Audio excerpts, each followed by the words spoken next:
Dizem que vingança é um prato que se serve frio, mas na alta sociedade ela é servida com champanhe vintage e uma plateia de testemunhas. Alistair Sterling entrou no evento mais exclusivo da década, segurando a mão da amante de 23 anos. Ele estava convicto de que era o rei intocável do mercado financeiro. Achava que a ex-esposa, Genevieve, estava chorando num apartamento qualquer, esquecida e destruída. Ele estava errado, completamente errado. Quando as cortinas se abriram, o Alistair não só percebeu que tinha perdido, ele percebeu que tinha entrado voluntariamente na própria execução. Senta aí, pega seu café, porque você está prestes a testemunhar a derrubada mais brutal e elegante da história da elite. O convite chegou numa terça-feira. Não veio pelo correio. Veio por um mensageiro particular num Bentley cinza chumbo. Era uma coisa pesada. Papel cartão grosso cor de creme, bordas em folha de ouro 24 quilates de verdade. Lacrado com cera preta que não tinha brasão nenhum. Só a silhueta de uma rosa com espinhos. Alistair Sterling, o CEO de 45 anos da Sterling Capital, segurou o convite contra a luz do escritório na cobertura. A cidade se espalhava abaixo dele, cinza e submissa, exatamente como ele gostava dos oponentes. De quem é, Ali? A voz veio do sofá no canto. Tiffany Rose, a amante que tinha virado noiva, levantou os olhos do celular. Ela tinha 23 anos, deslumbrante daquele jeito perfeitamente fabricado do Instagram. Cabelo cor de platina e lábios que tinham custado mais que o primeiro carro do Alistair. Ela era o troféu pelo qual ele tinha explodido a própria vida, a razão pela qual ele tinha entregado os papéis de divórcio para Genevieve 3 anos atrás. O baile obsidiana. O Alistair leu, um sorrisinho curvando o canto da boca. Hospedado no Palácio de Kensington. Tema: ressurreição. A Tiffany guinchou, pulando do sofá. O baile obsidiana? Ali, você tá falando sério? É o evento mais secreto do calendário. A imprensa diz que até os ramos mais obscuros dos Rothschilds têm dificuldade de conseguir convites. Quem nos convidou? O Alistair jogou o convite na mesa de mogno, recostando com a arrogância casual de um homem que tinha acabado de apostar contra o mercado imobiliário e ganhar. Importa? Meu nome está no Financial Times há 3 semanas seguidas desde a fusão com a Blackwood Tech. Alguém obviamente quer que o homem do momento adicione um pouco de gravidade à festinha deles. Ele foi até a janela, olhando o próprio reflexo. Estava bem, terno caro, maxilar afiado por personal trainers, o brilho de um relógio de luxo no pulso. 3 anos atrás, a vida era diferente. Ele era casado com Genevieve, doce, quieta, entediante Genevieve. Ela era filha de um bibliotecário que ele conheceu na universidade, usava sapatos sensatos, fazia assado aos domingos, e o apoiou quando ele não era ninguém. Mas quando o Alistair fez seus primeiros 10 milhões, a Genevieve parou de fazer sentido. Ela não combinava com o iate, não combinava com a imagem. Era uma âncora quando ele queria ser uma vela. Então ele cortou ela. O divórcio foi brutal. Ele tinha os melhores advogados, tubarões dos escritórios mais caros, e a deixou com uma miséria. A última vez que ele a viu, ela estava usando um casaco de lã desbotado, assinando os papéis com a mão tremendo num estacionamento encharcado de chuva. Ela parecia cinza, desbotada, acabada. Será que a gente vai encontrar realeza? A Tiffany chilreou, já navegando por vestidos de grife no iPad. Nós somos a realeza, Tiff, o Alistair disse se servindo de um uísque. Mas sim, vamos, e vamos garantir que todo mundo saiba exatamente quem a gente é. Compra o vestido mais caro que encontrar. Quero que você brilhe tanto que segue todo mundo. Ele ainda não sabia, mas o tema ressurreição não era uma metáfora para a economia. Era uma promessa. Naquela noite, o Alistair deitou na cama, o convite brilhando na mesinha de cabeceira sob a luz do poste. Ele sentiu uma inquietação estranha, uma pontada na base do pescoço, o lacre de cera, a rosa com espinhos. Lembrava alguma coisa. Genevieve costumava cultivar rosas negras, mas ele afastou o pensamento. A Genevieve provavelmente estava dando aulas de piano em alguma vila úmida do interior, envelhecendo graciosamente na obscuridade. Ela era o passado, o baile obsidiana era o futuro dele. Na noite do evento, Londres estava envolta num nevoeiro sufocante, mas os jardins do Palácio de Kensington estavam em chamas de luz. Uma fila de Rolls-Royces e Maybachs se estendia pela entrada particular, deixando a nata da sociedade europeia no tapete vermelho, em silêncio. Os paparazzi eram mantidos à distância atrás de cordas de veludo e portões de ferro, os flashes estourando como relâmpagos distantes. Dentro da limusine, o Alistair ajustou a gravata borboleta de seda. Ele usava um smoking feito sob medida, o tecido azul meia-noite abraçando o corpo perfeitamente. Ao lado dele, a Tiffany Rose vibrava de ansiedade e excitação. Ela usava um vestido que deixava muito pouco para a imaginação. Um vestido transparente cravejado de cristais que grudava nela como uma segunda pele. Era bonito, inegavelmente. Mas era barulhento. Gritava: "Olhem para mim!" "Ali, olha!" Ela sussurrou, espiando pela janela fumê. "Aquele é o Sebastian Thorne, o magnata das navegações. E meu Deus, aquela é a Lady Victoria Hervey?" "Se acalma."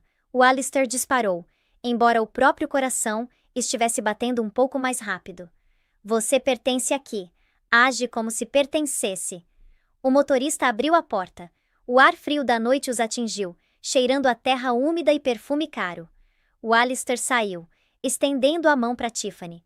Quando ela emergiu, as câmeras distantes entraram em frenesi.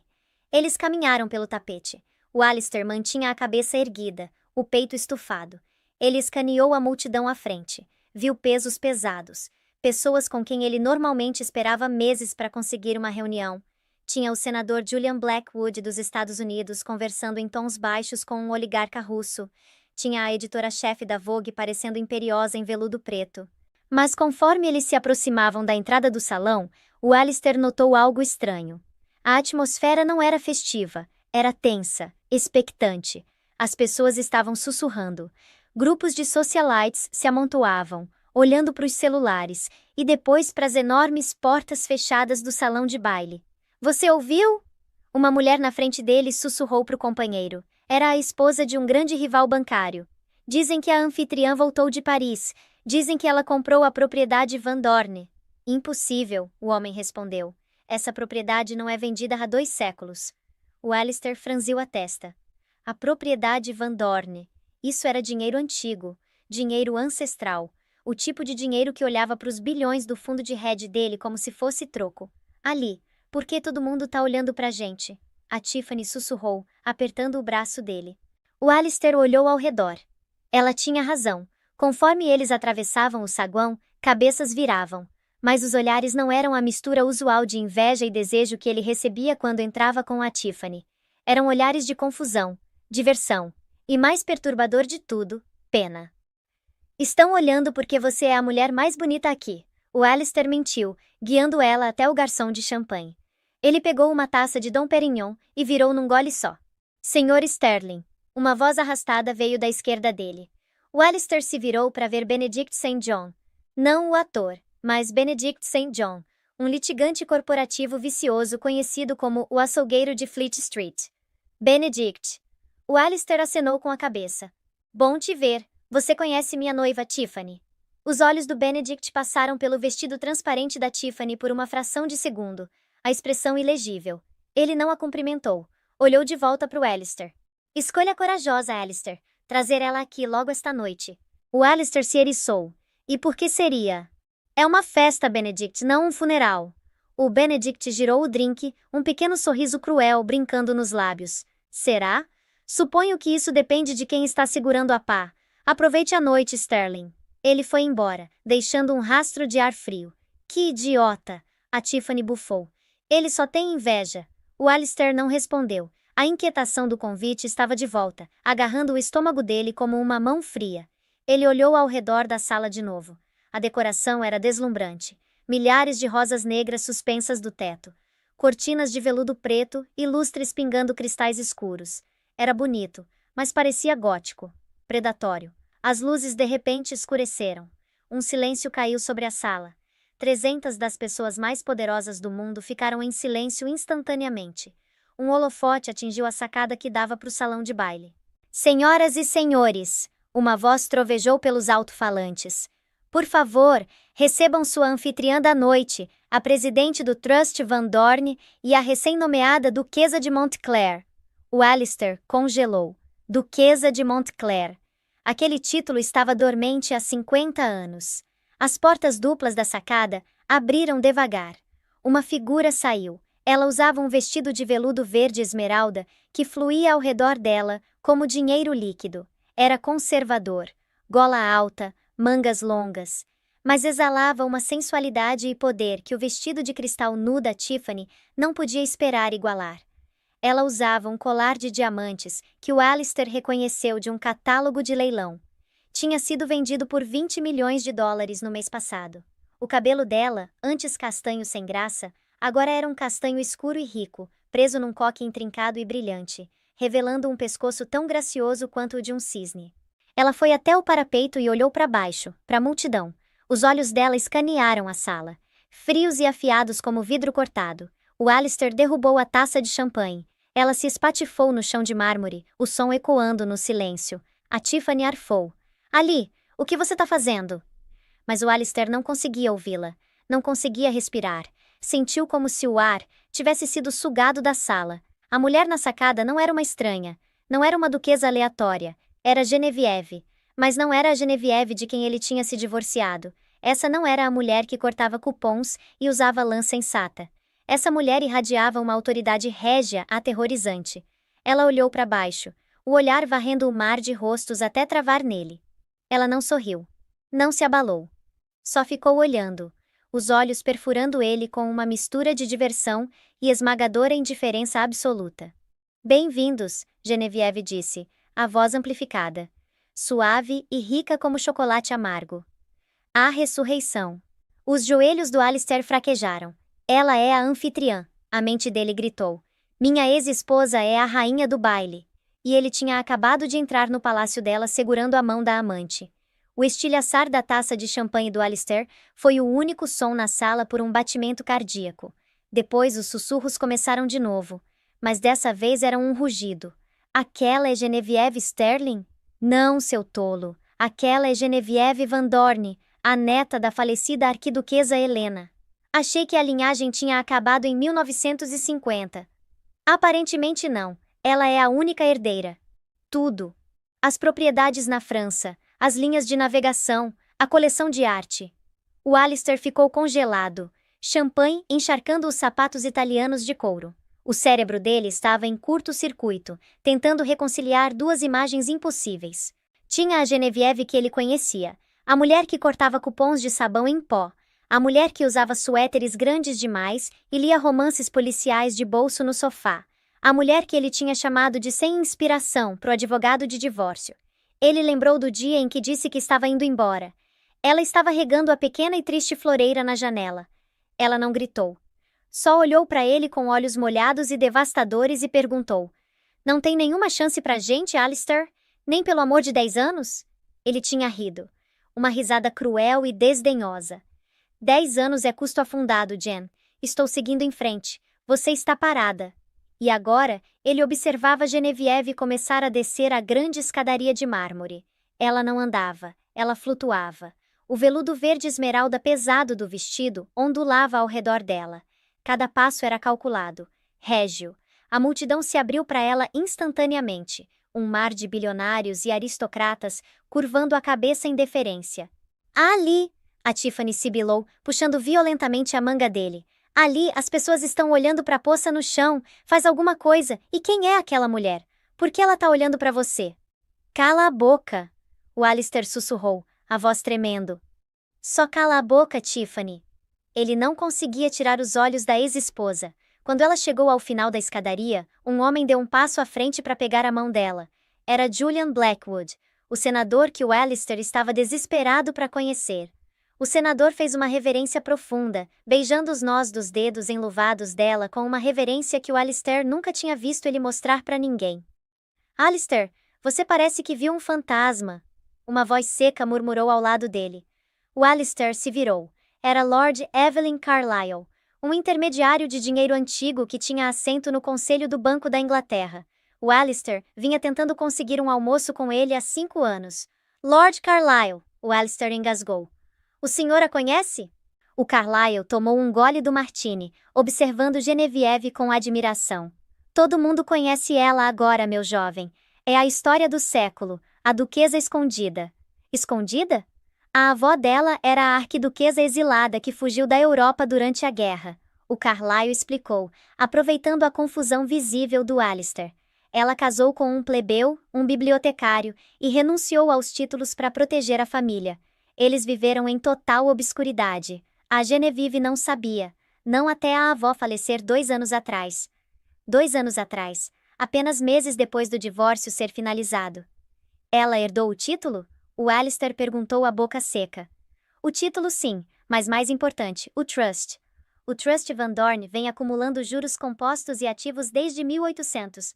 Não é só dinheiro sterling, é soberania. Ela poderia comprar seu fundinho de hedge com dinheiro de troco e ainda teria o bastante para comprar um país pequeno. O Alistair sentiu a sala girar. Quando ele se divorciou dela, tinha lutado com unhas e dentes para manter sua fortuna de 300 milhões intacta. Tinha dado para ela a pensão mínima permitida por lei, argumentando que ela não tinha habilidades comercializáveis. Ela agora valia bilhões. Ela esteve em Paris, o Carlyle continuou, sendo preparada, aprendendo as regras, reclamando a herança. Este baile é a festa de estreia dela. É ela declarando que a linhagem Van Dorn está de volta. O Alistair olhou de volta para Genevieve. Ela estava rindo suavemente de algo que o senador disse. Um som que ele reconhecia, mas mais afiado, mais guardado. Ela estava radiante. Ela era poderosa. E ela estava usando a relíquia de família que ele a tinha forçado a vender. Ele apertou os olhos. Sim, ao redor do pescoço dela, aninhado acima dos diamantes, estava um pequeno e simples medalhão de prata. Parecia fora de lugar entre os milhões de dólares em joias. Mas ela usava com orgulho. Quando eram casados, a Genevieve tinha contado que era a única coisa que ela tinha da mãe. Quando o primeiro empreendimento comercial do Alistair quase faliu em 2018, ele exigiu que ela vendesse para cobrir uma chamada de margem. Ela chorou por dias. Ele a forçou a ir à casa de penhores pessoalmente. Como ela tinha recuperado. Ali, a Tiffany choramingou, a voz arranhando os nervos dele como lixa. Quero conhecer ela. Ela é a anfitriã, né? A gente deveria ir dizer oi. Talvez ela goste do meu vestido. O Alistair olhou para Tiffany. Para os cristais espalhafatosos, para o bronzeado artificial, para a necessidade desesperada de atenção. Depois olhou para Genevieve. Fria, discreta, comandante. Ele tinha trocado um diamante por uma bijuteria. Não, o Alistair disse, pânico subindo na garganta. A gente vai embora, agora. O quê? Não, a Tiffany bateu o pé. Passei 4 horas me arrumando. Quero uma selfie com a duquesa. Antes que o Alistair pudesse agarrar o braço dela, a multidão se moveu. O caminho se abriu, e de repente não tinha nada entre Alistair Sterling e Genevieve Van Dorn, além de 3 metros de piso de mármore polido. A Genevieve parou no meio da frase. Ela se virou devagar, os olhos travando no Alistair. O senador deu um passo para trás. A sala pareceu prender a respiração. Ela não desviou o olhar. Ela sorriu. Era um sorriso aterrorizante e bonito, que não chegava aos olhos. Ela começou a andar em direção a ele. A caminhada pareceu uma eternidade. Cada clique dos saltos dela no mármore ecoava como um tiro nos ouvidos do Alistair. Ele queria correr, mas as pernas eram chumbo. Ele endireitou a espinha, tentando invocar a arrogância que normalmente o carregava em tomadas hostis de empresas. Eu sou Alistair Sterling, ele disse a si mesmo. Eu sou um homem que se fez sozinho, mas conforme a Genevieve se aproximava, ele se sentiu pequeno. Ela parou a meio metro de distância. O perfume dela o atingiu. Rosa negra e chuva fria. Era intoxicante. Alistair, ela disse. A voz era calma, desprovida do tremor que ele costumava ouvir quando ela estava nervosa. Genevieve, ele acenou com a cabeça, a voz tensa. Você parece diferente. Imagino que pareça. Ela respondeu suavemente. Muita coisa pode mudar em 3 anos. Você não concorda? Os olhos dela passaram para Tiffany, que estava um pouco atrás do Alistair, agarrando a bolsinha e olhando entre eles com olhos arregalados e confusos.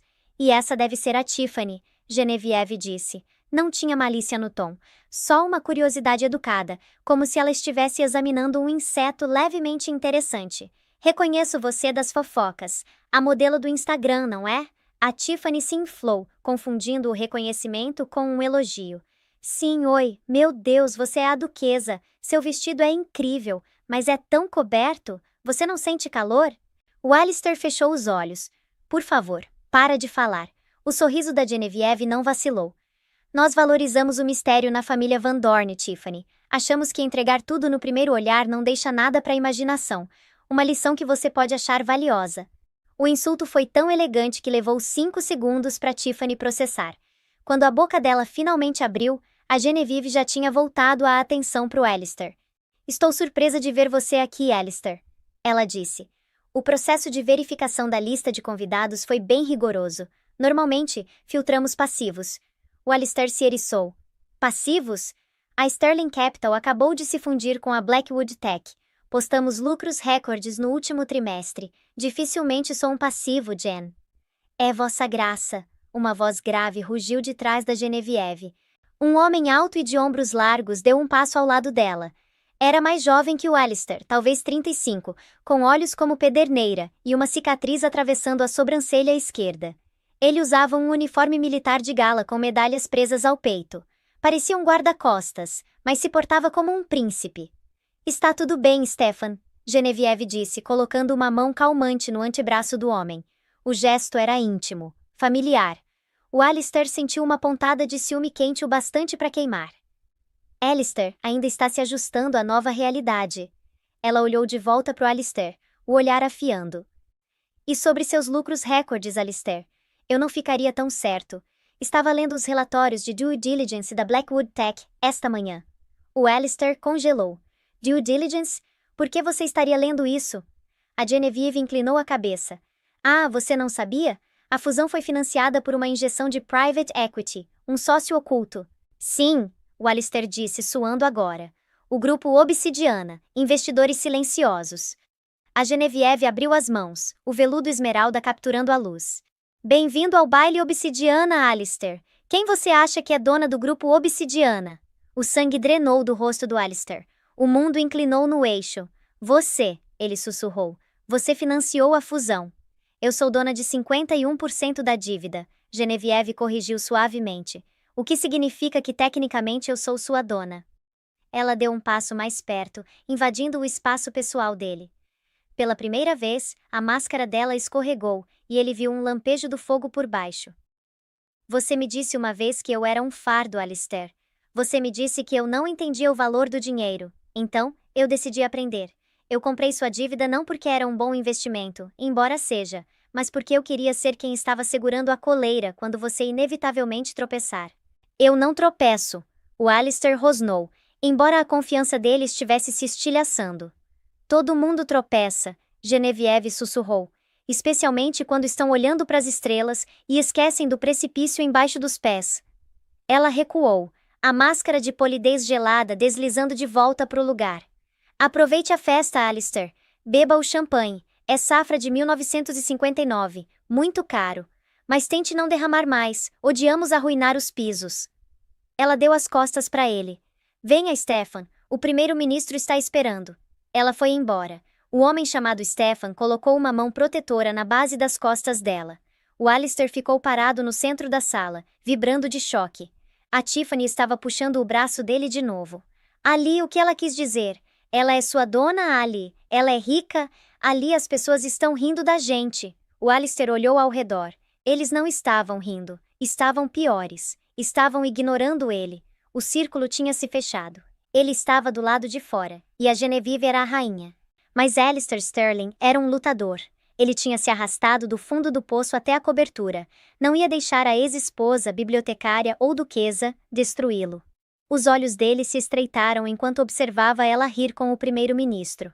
Ela acha que ganhou, ele murmurou para si mesmo. Ela não faz ideia.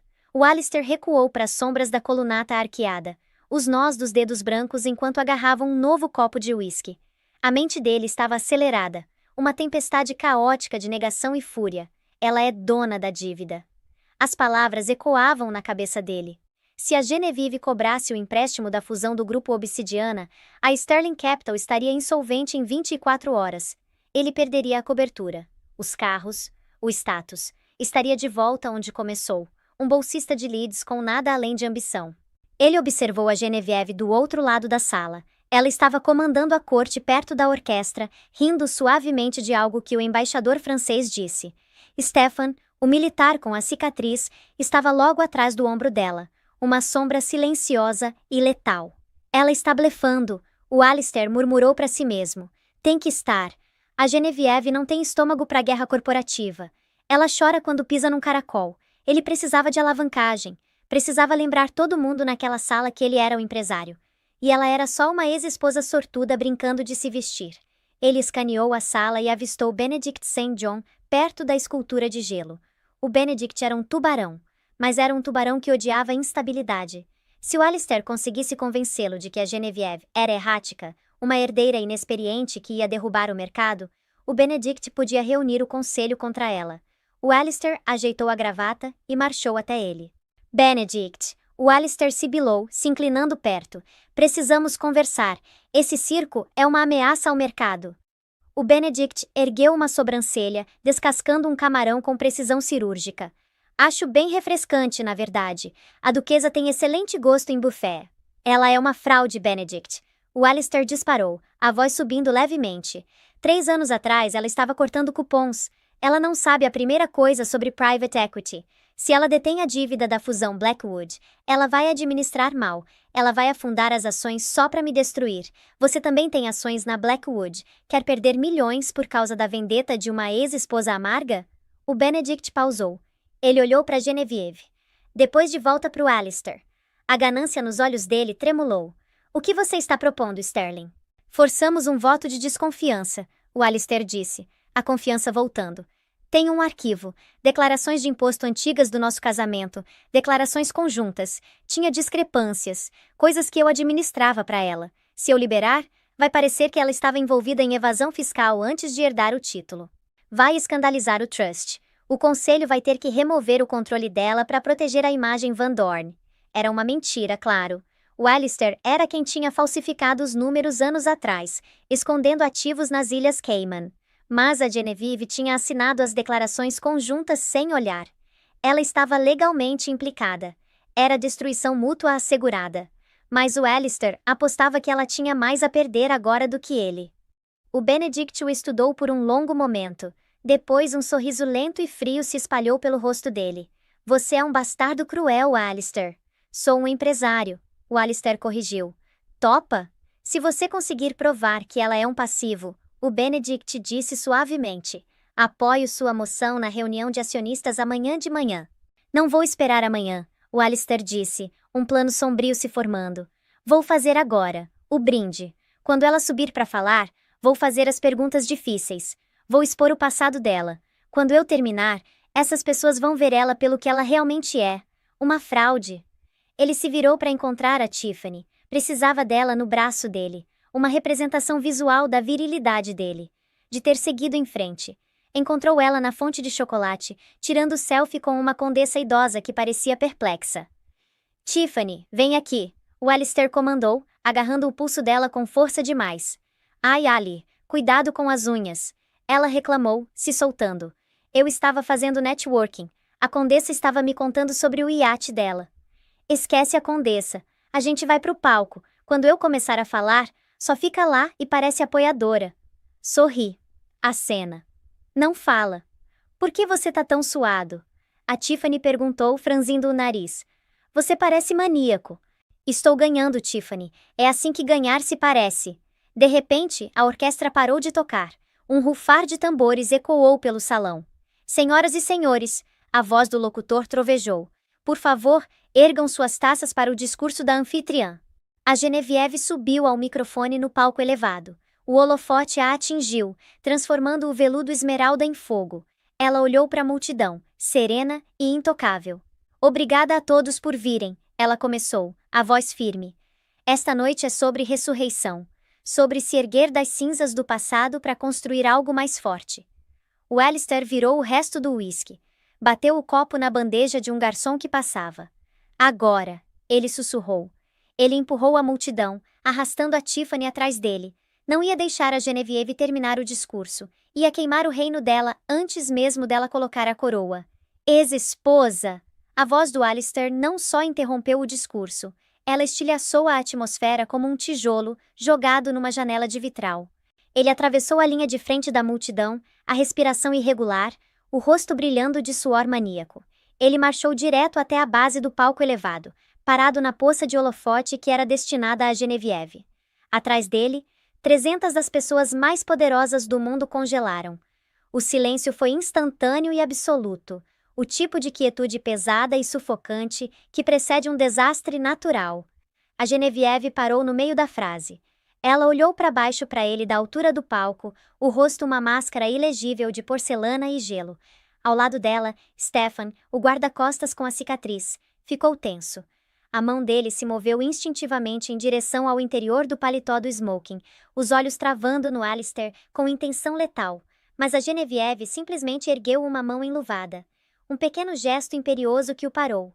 Alistair, ela disse no microfone. A voz dela estava amplificada, ecoando pelo salão cavernoso, suave e rica. Vejo que você tem aproveitado a safra de 1959. Talvez a segurança devesse chamar um carro para você. Você parece indisposto. Não me trate com condescendência, Jen. O Alistair gritou, a voz falhando. Ele apontou um dedo trêmulo para ela, a abotoadura de ouro brilhando sob as luzes. Você está jogando um jogo que não entende. Você acha que um vestido bonito e um título roubado te fazem uma deles? Ele se virou para encarar a multidão, abrindo os braços, performando para a plateia que estava desesperado para conquistar. Olhem para ela! Ele berrou, gesticulando de volta para o palco. Vocês todos acham que ela é alguma salvadora aristocrática. Vocês estão se curvando para uma fraude. 3 anos atrás, essa mulher estava me implorando por dinheiro de supermercado. Ela é uma bibliotecária de Leeds, que teve sorte com um teste de genealogia. Ela não pertence aqui. A multidão murmurou. Foi uma ondulação estranha de som, o farfalhar de seda e o deslocamento de peso. Isso era alta sociedade. Roupa suja deveria ser lavada em tribunais, não em bailes. Tem algum ponto nessa explosão, Alistair? A Genevieve perguntou. Ela não parecia constrangida, não parecia com raiva, ela parecia entediada, como se ele fosse um intervalo comercial tedioso que ela era forçada a suportar. O ponto? O Alistair zombou, se virando de volta para encará-la. É que você não está apta a administrar o Trust Van Dorn. Você não está apta a deter a dívida da Sterling Capital. Eu sei sobre as declarações fiscais, Genevieve. As declarações de 2019. Ele viu um lampejo de algo nos olhos dela. Medo? Sim. Tinha que ser medo. Ele pressionou a vantagem, a voz subindo num tom febril. Tenho os documentos, Genevieve. O Alistair mentiu, o blefe crescendo em magnitude. Sei que você assinou ocultação ilegal de ativos nas Ilhas Cayman. Você é uma criminosa igual ao resto de nós. Então por que você não renuncia, anula a dívida e volta para os seus livros antes que eu entregue tudo às autoridades agora mesmo? Ele ficou ali ofegante, esperando ela desmoronar. Esperou as lágrimas, os pedidos de desculpa, a submissão. Mas o silêncio se estendeu. 5 segundos. 10. Tiffany Rose, parada a alguns passos atrás do Alistair, puxou a manga dele. O rosto dela estava pálido embaixo do bronzeado artificial. Ali, para, ela sussurrou urgentemente. Todo mundo tá olhando pra gente como se a gente fosse louco. Vamos só ir embora. Quieta, Tiffany. O Alistair sibilou. Estou nos salvando. A Genevieve suspirou. Foi um som de profunda decepção, amplificado pelos alto-falantes para todo mundo ouvir. Você trouxe as declarações de 2019, Alistair. Ela disse, o tom mudando de educado para clínico. Na verdade, estou feliz que você trouxe. Me poupa o trabalho de trazer eu mesma. Ela olhou por cima da cabeça do Alistair em direção à cabine técnica no fundo da sala. Ela deu um único aceno afiado. Atrás dela, a enorme tela de LED que estava exibindo o elegante logo do baile Obsidiana tremulou. A imagem se dissolveu. No lugar, um documento PDF em alta resolução apareceu. O Alistair apertou os olhos contra o brilho. Era um registro de transferência bancária. Quando eu herdei o Trust, Genevieve disse, se dirigindo à multidão agora como se estivesse dando uma palestra universitária. Meu primeiro ato foi contratar contadores forenses, os melhores de Londres. Eu queria garantir que meu histórico financeiro estivesse impecável antes de assumir o comando. O documento na tela deu zoom, um círculo vermelho destacando um item específico. Nós encontramos o dinheiro que você escondeu, Alistair, ela disse suavemente. 2,5 milhões de libras desviados da nossa conta conjunta para uma empresa de fachada nas Ilhas Cayman. Isso não prova nada, o Alistair gritou, embora o estômago dele tenha se revirado. Você assinou esses papéis, é seu nome na conta. É? Genevieve perguntou. A tela mudou de novo. Dessa vez, mostrou 2 assinaturas lado a lado. Uma era a escrita elegante e cursiva da Genevieve. A outra era uma imitação irregular e trêmula. Abaixo delas, texto em negrito dizia: Relatório de análise grafológica. Probabilidade de correspondência: 0,0%. Falsificação confirmada. Alistair achou que eu era burra demais para notar o dinheiro sumindo. Genevieve continuou, a voz endurecendo em aço. Ele me disse que o mercado estava em baixa. Me disse que tínhamos que apertar o cinto. E enquanto eu estava cortando cupons, ele estava praticando minha assinatura para desviar fundos para sustentar os próprios preços de ações em queda. Não, o Alistair grasnou. Ele olhou ao redor da sala. O senador Blackwood estava sussurrando para o oligarca russo. Lord Carlyle estava balançando a cabeça. Isso é falso, ela forjou o relatório. E isso, Genevieve disse, ignorando ele completamente.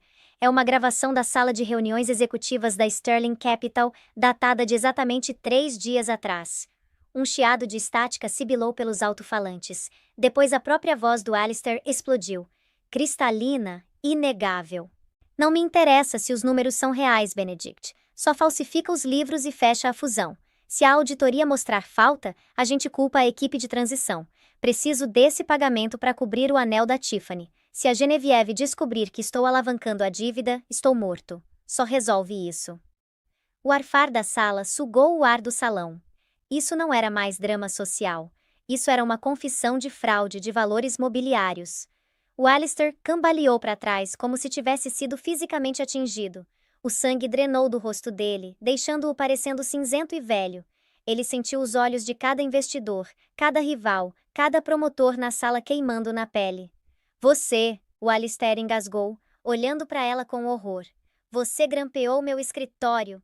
Eu sou dona do prédio, Alistair, Genevieve disse simplesmente. Comprei o aluguel semana passada, prerrogativa do senhorio.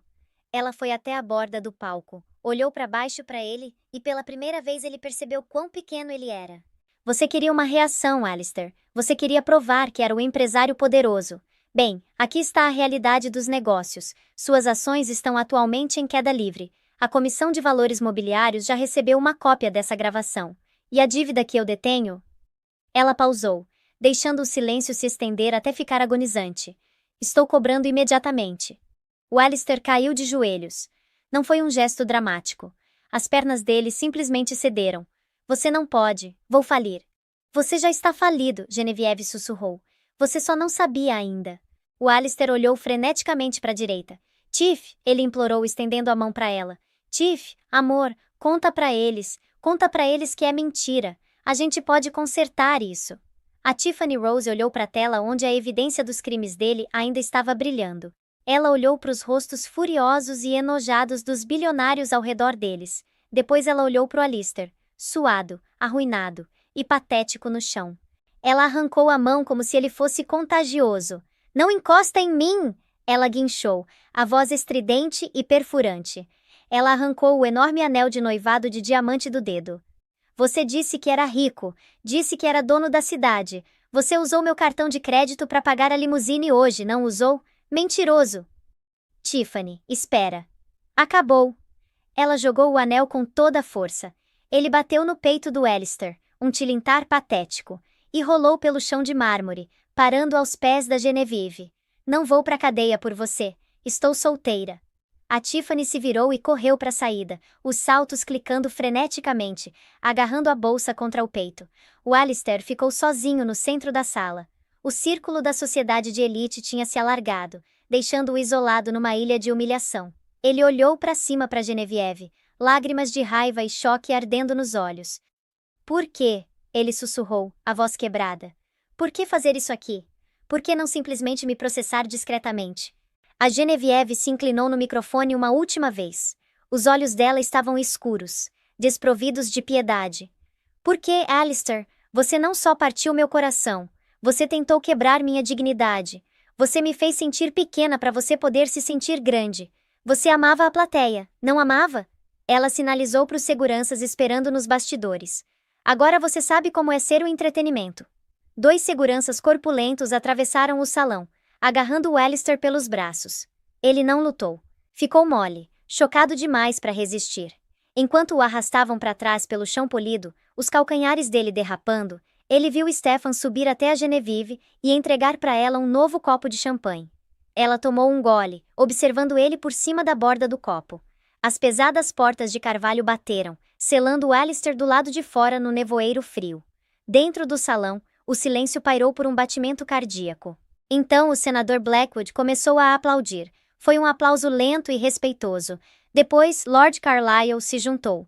Em segundos, a sala inteira estava aplaudindo. Eles não estavam aplaudindo pelo drama, estavam aplaudindo pela rainha. 3 meses depois, a chuva de Londres era implacável, uma cortina cinza que parecia lavar a cor do mundo. Ela martelava contra a pequena janela reforçada da cela 402 na penitenciária, o som ecoando como um aplauso constante e zombeteiro. Alistair Sterling estava sentado na beirada do beliche, o colchão fino cedendo sob o peso dele. O homem que um dia tinha comandado salas de reunião do topo de arranha-céus, agora não comandava nada além de uma caixa de concreto de 4x8. Os ternos sob medida eram uma memória distante, substituídos por um uniforme cinza áspero e mal ajustado que cheirava levemente a alvejante industrial e desespero alheio. O relógio de luxo dele, aquele que ele costumava conferir impaciente durante negociações de milhões, estava num armário de evidências em algum lugar da cidade. Tempo, antes sua moeda mais valiosa, agora se estendia à frente dele num loop interminável e agonizante. Ele ficou olhando para a tinta descascando na parede oposta. As manchetes provavelmente ainda estavam circulando, embora os guardas raramente o deixassem ver um jornal. A prata Sterling vira ferrugem. CEO sentenciado a 12 anos por fraude. A vergonha queimava no estômago dele, mais quente que o café instantâneo barato que serviam no café da manhã. Tudo tinha sumido. A cobertura com vista para o rio tinha sido apreendida. O Aston Martin tinha sido leiloado. Até os amigos tinham evaporado como névoa. Ele tinha usado sua única ligação permitida para tentar falar com a Tiffany Rose. Desesperado por uma voz familiar, um resquício de lealdade. A linha estava morta. 2 semanas depois, seu advogado sobrecarregado nomeado pelo tribunal, um homem com uma mancha na gravata, tinha deixado um tabloide na mesa. Lá estava a Tiffany radiante na capa, pendurada no braço de um jogador de futebol de 20 anos. A manchete dizia: "Meu pesadelo com o monstro. Como Alistair me enganou." Ela tinha vendido a história por 50 mil libras. Era o bastante para comprar muitas bolsas. Mas não era o bastante para comprar de volta a dignidade do Alistair. Mas não era a perda do dinheiro ou da garota que o assombrava no silêncio da noite. Era a memória do baile. Era Genevieve. Ele fechou os olhos e a viu parada naquele palco, banhada em luz esmeralda. Ele tinha esperado que ela gritasse. Tinha se preparado para uma mulher desprezada, histérica e amarga. Ele podia ter lutado contra isso, sabia como lutar contra a raiva, mas não sabia como lutar contra a indiferença. Ela não tinha olhado para ele com ódio, tinha olhado para ele como se ele fosse um erro de arredondamento num livro contábil, algo para ser corrigido e esquecido. Sterling, a batida afiada de um cacetete contra as barras de ferro o fez pular. Um guarda estava ali, rosto impassivo. "Visita, sala do advogado, anda." O Alistair se levantou, os joelhos estalando. Uma fagulha de esperança se acendeu no peito, desesperada e ilógica. Talvez a apelação tivesse passado, talvez o conselho tivesse encontrado uma brecha, talvez houvesse uma saída. Ele se arrastou pelo corredor, as luzes fluorescentes zumbindo acima. Quando entrou na sala de visitas, esperava a gravata manchada do defensor público. Em vez disso, ele parou. Sentado do outro lado da divisória de vidro reforçado estava Benedict St. John. O Benedict parecia impecável como sempre. Ele usava um terno azul marinho risca de giz, que provavelmente custava mais do que o guarda da prisão ganhava num ano. Estava conferindo o relógio de bolso dourado, um ar de tédio supremo no rosto. O Alistair sentou devagar, pegando o telefone preto. "Benedict, você veio." O Benedict pegou o receptor, a expressão ilegível. "Alistair, você parece cansado." "Já estive melhor." O Alistair disse, uma risada rouca escapando. "Por que você está aqui? Tem novidades? Os acionistas se uniram?" O Benedict ofereceu um sorriso que não chegava aos olhos. Era o sorriso de um tubarão que já tinha comido. "Não estou aqui para te ajudar, Alistair. Estou aqui como mensageiro." "Mensageiro?" "Da nova administração." O Benedict esclareceu suavemente. "Finalizamos a reestruturação da Sterling Capital esta manhã. A marca está morta, claro, ativos tóxicos, mas a infraestrutura era valiosa." "Quem comprou?" o Alistair exigiu apertando o telefone. Quem catou os ossos? O Benedict enfiou a mão no bolso do paletó e puxou um envelope cor de creme. Deslizou pela abertura estreita na base do vidro. Era papel pesado e caro, selado com cera preta, estampado com uma única rosa espinhosa. O Trust Van Dorn, o Benedict disse suavemente. Ela comprou tudo, Alistair. Cada ação, cada dívida. Ela liquidou seus ativos pessoais para pagar de volta o fundo de pensão que você saqueou. Ela fez os funcionários ficarem inteiros. E então ela dissolveu a empresa na divisão de caridade dela. As mãos do Alistair tremiam incontrolavelmente enquanto ele rasgava o lacre de cera. Dentro tinha uma única fotografia. Não era um documento legal. Não era um cheque. Era uma foto de uma fachada de loja suja e decadente num bairro ruim de Londres. A Casa de Penhores. O lugar onde, anos atrás, o Alistair tinha forçado uma Genevieve, chorando a vender o medalhão de prata da mãe, para cobrir uma chamada de margem que ele tinha entrado em pânico. Ele virou a foto. No verso, numa caligrafia elegante e cursiva que ele conhecia melhor que a própria, estavam 3 palavras: pago integralmente. O ar deixou os pulmões do Alistair. Ela lembrava de cada desfeita, cada momento de crueldade, e ela tinha sistematicamente equilibrado a balança. Ela é minha dona, o Alistair sussurrou, a realidade desabando sobre ele. Ela te apagou, o Benedict corrigiu, se levantando e abotoando o paletó. Você não é mais um rival, você nem é uma memória, você é só uma nota de rodapé no relatório trimestral de uma mulher muito mais bem-sucedida. O Benedict se virou para a porta, sinalizando para o guarda. Espera! O Alistair gritou, batendo a mão contra o vidro. Como ela está, Benedict? Ela pergunta por mim? Ela menciona meu nome? O Benedict pausou, a mão na maçaneta. Ele olhou para trás para o homem quebrado no uniforme cinza. Um olhar de pena misturada com desdém no rosto. Ela não fala de você de jeito nenhum, Alistair. O Benedict disse friamente. Você é o passado, e Genevieve, ela está ocupada demais construindo o futuro. A porta clicou fechando, deixando o Alistair sozinho no silêncio, agarrando a foto dos próprios pecados. A 1000 quilômetros de distância, o mundo era de uma cor completamente diferente. O sol estava começando sua descida lenta sobre o Mediterrâneo, pintando o céu em pinceladas de violeta e laranja queimado. O ar aqui não cheirava a chuva e concreto, cheirava a lavanda selvagem, sal marinho e pinheiros ancestrais. Genevieve estava no terraço de calcário da Vila Van Dorn, uma propriedade imensa, empoleirada no alto dos penhascos com vista para as luzes cintilantes de Mônaco. Ela estava descalça, a pedra fria a ancorando. Os vestidos pesados de veludo e os colares de diamantes do baile estavam guardados. Esta noite, ela usava um simples vestido de linho branco, que pegava a brisa, o cabelo solto e ondulando ao redor dos ombros. Ela tomou um gole de rosé gelado, a condensação no copo fresca contra as pontas dos dedos. Olhou para o horizonte, onde o mar encontrava o céu. Os últimos 3 meses tinham sido um borrão de advogados, coletivas de imprensa e assinaturas. Desmantelar o império do Alistair não tinha sido feito por despeito. Não inteiramente. Era um exorcismo necessário. Ela tinha precisado pegar a arma que ele usou para machucá-la e transformá-la em algo que pudesse curar outros. Os ativos da Sterling agora estavam financiando moradia para famílias desabrigadas. O ciclo de ganância estava quebrado. Ela respirou fundo, enchendo os pulmões com o ar doce. Por 10 anos, ela tinha aprendido a respiração, esperando permissão para existir, esperando o Alistair dizer que ela era boa o bastante. Você está pensando alto demais. Uma voz grave e familiar rugiu da porta. A Genevieve se virou, um sorriso genuíno tocando os lábios. Stefan estava ali, encostado no arco. Ele tinha largado o uniforme militar formal por uma camisa branca relaxada, mangas dobradas, revelando as cicatrizes e tatuagens nos antebraços dele. Ele segurava uma bandeja de figos frescos e queijo. Não estou pensando, Genevieve corrigiu suavemente. Estou lembrando. Lembrando do quê? Stefan perguntou, colocando a bandeja numa mesa de mosaico e indo ficar ao lado dela no parapeito. Da garota que eu costumava ser, ela admitiu, olhando para baixo para as ondas quebrando contra as rochas lá embaixo. A que cortava cupons e pedia desculpas por ocupar espaço. Eu queria poder voltar e contar para ela. Queria contar para ela que a dor era só o fogo da forja. O Stefan a observou, os olhos escuros quentes e firmes. Ele tinha sido a sombra dela por 2 anos, o protetor dela, o professor dela, o único amigo verdadeiro no tanque de tubarões da alta sociedade. Ele a tinha visto chorar quando ela achava que ninguém estava olhando, e a tinha visto ficar de pé como uma rainha quando o mundo estava assistindo. Ela sabe, Stefan disse, a voz baixa e rouca.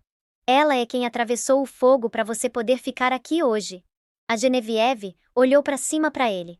O silêncio entre eles não era pesado, era carregado. Era o silêncio confortável de duas pessoas que não precisavam mais esconder quem eram. Então, Stefan disse, quebrando o olhar para o oceano. O rei foi destronado. O império foi conquistado. Londres está aos seus pés, Vossa Graça. Qual é a próxima campanha? Genevieve riu. Um som leve e livre que carregou no vento. Ela ergueu a mão e tocou o medalhão de prata na garganta. Aquele que ela mesma tinha comprado de volta da casa de penhores, no dia em que os fundos foram liberados. Estava quente contra a pele. Nenhuma campanha mais, Stefan, ela sussurrou. Estou cansada de guerra, cansada de estratégia. Ela se virou completamente para ele. O sol estava mergulhando abaixo da água agora, projetando longas sombras pelo terraço. Acho, ela disse, estendendo a mão para pegar a dele. A palma dele era áspera, calejada de anos de serviço, mas o toque dele era incrivelmente gentil. Acho que é hora de começar a viver, só viver. O Stephanie olhou para as mãos entrelaçadas deles, depois para cima, para os olhos dela. A distância profissional que ele tinha mantido por tanto tempo evaporou, substituída por uma devoção crua e honesta. Estou com você, ele prometeu, entrelaçando os dedos com os dela. Cada passo do caminho. Abaixo deles, o oceano continuou seu ritmo eterno, lavando os destroços do passado. Genevieve apertou a mão dele e se virou de volta para a vista. O coração dela finalmente verdadeiramente leve. O pesadelo tinha acabado. A rainha não tinha só sobrevivido, ela tinha reescrito o final. E pela primeira vez na vida, a história não era sobre a quem ela pertencia. Era sobre quem ela era. Ela era Genevieve Van Dorn. E ela estava livre. E essa é a história de como Alistair Sterling aprendeu a lição mais difícil de todas. Nunca subestime a pessoa que você quebrou, porque os pedaços podem ser remontados numa arma. A Genevieve não conseguiu só vingança, ela conseguiu justiça. Ela provou que poder de verdade não é sobre gritar mais alto ou ostentar mais dinheiro, é sobre paciência, dignidade e jogar o jogo longo. Se você gostou dessa história de karma e redenção, por favor dá um like nesse vídeo. Ajuda muito o canal a crescer e me mostra que você quer mais histórias assim.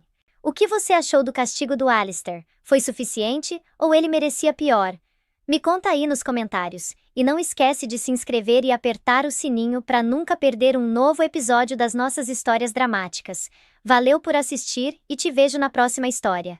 Você já conheceu alguém que se achava o mais inteligente da sala? Aquele tipo de pessoa que olha para todo mundo de cima, que faz questão de diminuir os outros para se sentir maior? Pois é.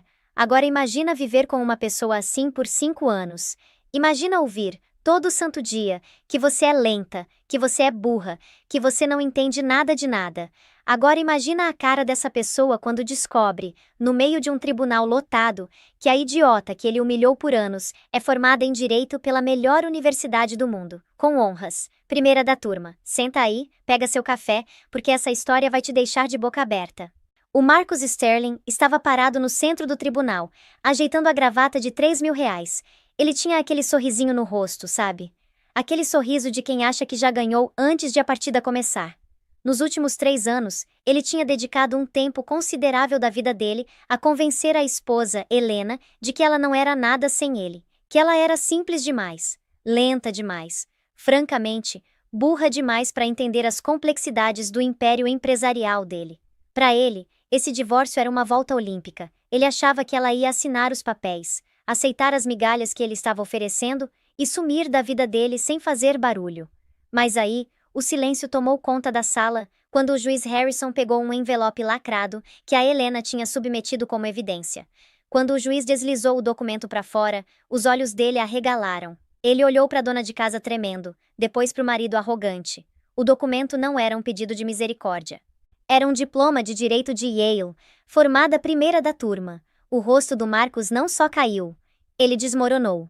A mulher que ele chamava de burra não era só a esposa dele, ela estava prestes a se tornar o pior pesadelo dele. Mas deixa eu voltar um pouco para você entender como a gente chegou nesse momento. A mansão em Connecticut era silenciosa, com exceção do tinido rítmico de uma colher de prata contra uma xícara de porcelana. A Helena estava sentada na cabeceira da longa mesa de mogno, olhando para o vapor subindo do chá dela. Ela parecia exatamente o papel que o Marcos queria que ela interpretasse, a esposa decorativa e silenciosa. O cabelo preso para trás num estilo perfeito e não ameaçador. Ela usava um cardigan pastel que gritava submissão suburbana. O Marcos irrompeu na sala, um furacão de colônia cara e energia agressiva. Ele estava no telefone ladrando ordens para algum assistente aterrorizado do outro lado da linha.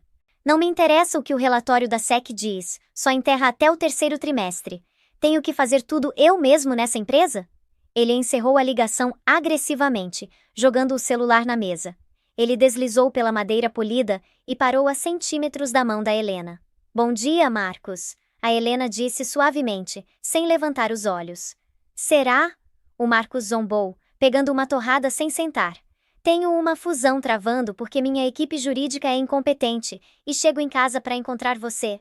Fazendo o quê? Olhando para o chá? Deve ser bom, Helena, ter um cérebro que não precisa se preocupar com nada mais complexo que uma lista de supermercado. A Helena tomou um gole do chá. Na verdade, eu dei uma olhada nos documentos da fusão que você deixou na mesa ontem à noite. A cláusula sobre a responsabilidade ambiental na aquisição de Jersey. O Marcos congelou. Ele virou devagar, olhando para ela com uma mistura de diversão e desdém. Você deu uma olhada neles, Helena? Por favor, não se esforce demais. São estruturas jurídicas complexas, não as instruções de um liquidificador. Você não entenderia as nuances de responsabilidade corporativa. Se eu te desenhasse... Ele se inclinou, colocando as duas mãos na mesa, pairando sobre ela. Fica nos eventos de caridade e mantendo a casa limpa. Deixa o pensamento para quem realmente estudou para isso. A Helena não se mexeu, simplesmente baixou o olhar. Só achei que a redação da indenização estava fraca se a agência ambiental auditar o local antes do fechamento. Chega! O Marcos estourou, batendo a mão na mesa. A porcelana chacoalhou. Eu não preciso de conselho de negócios de uma mulher cujo maior feito na vida é ter casado comigo. Você é bonita, Helena, de verdade. Mas vamos ser honestos, você não é exatamente material acadêmico. Você é um pouco lenta para captar as coisas e tudo bem. Eu gosto de você assim. Te faz mais fácil de administrar. Ele conferiu o relógio, a expressão mudando de raiva para descaso. Vou me atrasar. Não me espera acordada. Eu e a Vanessa temos uma reunião de estratégia à tarde. Vanessa. A chefe de gabinete dele. Uma mulher de 22 anos com ambição mais afiada que os saltos agulha e um guarda-roupa que consistia principalmente de decotes, mergulhando em direção ao Equador. A Helena sabia exatamente que tipo de estratégia eles estavam discutindo. Tá bom, Marcos, a Helena disse, a voz estável. Tenha um dia produtivo. Quando a pesada porta da frente bateu, o silêncio voltou à mansão. Mas a energia na sala mudou instantaneamente. Os ombros da Helena, antes curvados em submissão, se endireitaram. O olhar vago e apagado nos olhos dela desapareceu, substituído por uma nitidez fria e calculista. Ela se levantou e foi até o aparador, destrancando uma gaveta escondida com uma leitura biométrica do polegar. Dentro tinha um celular descartável e um caderno de couro preto. Ela discou um número. Sou eu, a Helena disse, a voz caindo uma oitava, comandante e precisa. Ele está seguindo em frente com a aquisição de Jersey. Ele ignorou o aviso de responsabilidade exatamente como eu previ. Ele acha que é invencível. Uma voz masculina do outro lado respondeu. E o acordo pré-nupcial? Ele já tocou no assunto? Hoje não, mas vai tocar. Ele está ficando desleixado, David. Está transferindo ativos para contas offshore nas Ilhas Cayman, através da empresa de fachada Garça Azul. Ele acha que eu não sei ler um livro contábil. Ele te chamou de burra de novo? A Helena foi até a janela, observando a Porsche do Marcos rasgar a entrada de carros. Um pequeno sorriso perigoso tocou os lábios dela. Sim, chamou. Ele não faz ideia de que a esposa burra, para quem ele volta para casa, é a mesma mulher que escreveu a defesa vencedora para o senador ano passado. Quando a gente baixa o martelo? Ainda não, ela sussurrou. Deixa ele se sentir seguro. Deixa ele achar que é o rei do mundo. Eu quero que ele peça o divórcio primeiro. Quero que ele coloque em registro público que eu sou incompetente e não tenho direito a nada. Uma vez que ele jurar isso sob juramento, aí a gente toma tudo. 3 semanas depois, a atmosfera na casa dos Sterling tinha ido de fria para ártica. O Marcus tinha parado de voltar para jantar completamente. As reuniões de estratégia com a Vanessa agora duravam até as 3 da manhã. A Helena passava os dias interpretando o papel da dona de casa solitária e confusa. Ia ao spa, fazia compras, devolvia no dia seguinte, e sentava na biblioteca lendo romances Água com Açúcar. Pelo menos era isso que a capa dizia. Dentro das capas do Jardim Secreto do Bilionário, estavam na verdade páginas impressas de relatórios de contabilidade forense que ela tinha compilado sobre a empresa do Marcus, a Sterling Dynamics. Era uma terça-feira à noite quando o Marcus chegou cedo em casa. Ele não estava sozinho. Seguindo ele estava Silas Thorne, um advogado de divórcio conhecido em Nova York como o Ceifador. O Silas era um homem que não só ganhava divórcios, ele aniquilava-se à oposição. A Helena estava sentada no sofá tricotando um cachecol. Ela levantou os olhos, fingindo surpresa. Marcus, e olá, esse é o Silas, o Marcus disse, sem se dar ao trabalho de tirar o casaco. Ele jogou um envelope pardo pesado na mesa de centro. Caiu com um baque surdo em cima da lã de tricô dela. O que é isso? A Helena perguntou, a voz tremendo levemente. É liberdade, querida, o Marcus disse, se servindo de um uísque. Para nós dois, estou entrando com o divórcio. A Helena se levantou, agarrando as agulhas de tricô. Divórcio? Mas por quê? Fiz alguma coisa errada? Eu garanti que a disposição dos assentos estava perfeita. Ah, para com isso, o Marcus gemeu, tomando um gole do líquido âmbar. Não é sobre disposição de assentos, é sobre evolução. Eu estou evoluindo. Minha empresa está prestes a abrir capital no cenário global. Preciso de uma parceira que consiga acompanhar. Alguém com vitalidade, intelecto. Eu e a Vanessa somos muito compatíveis.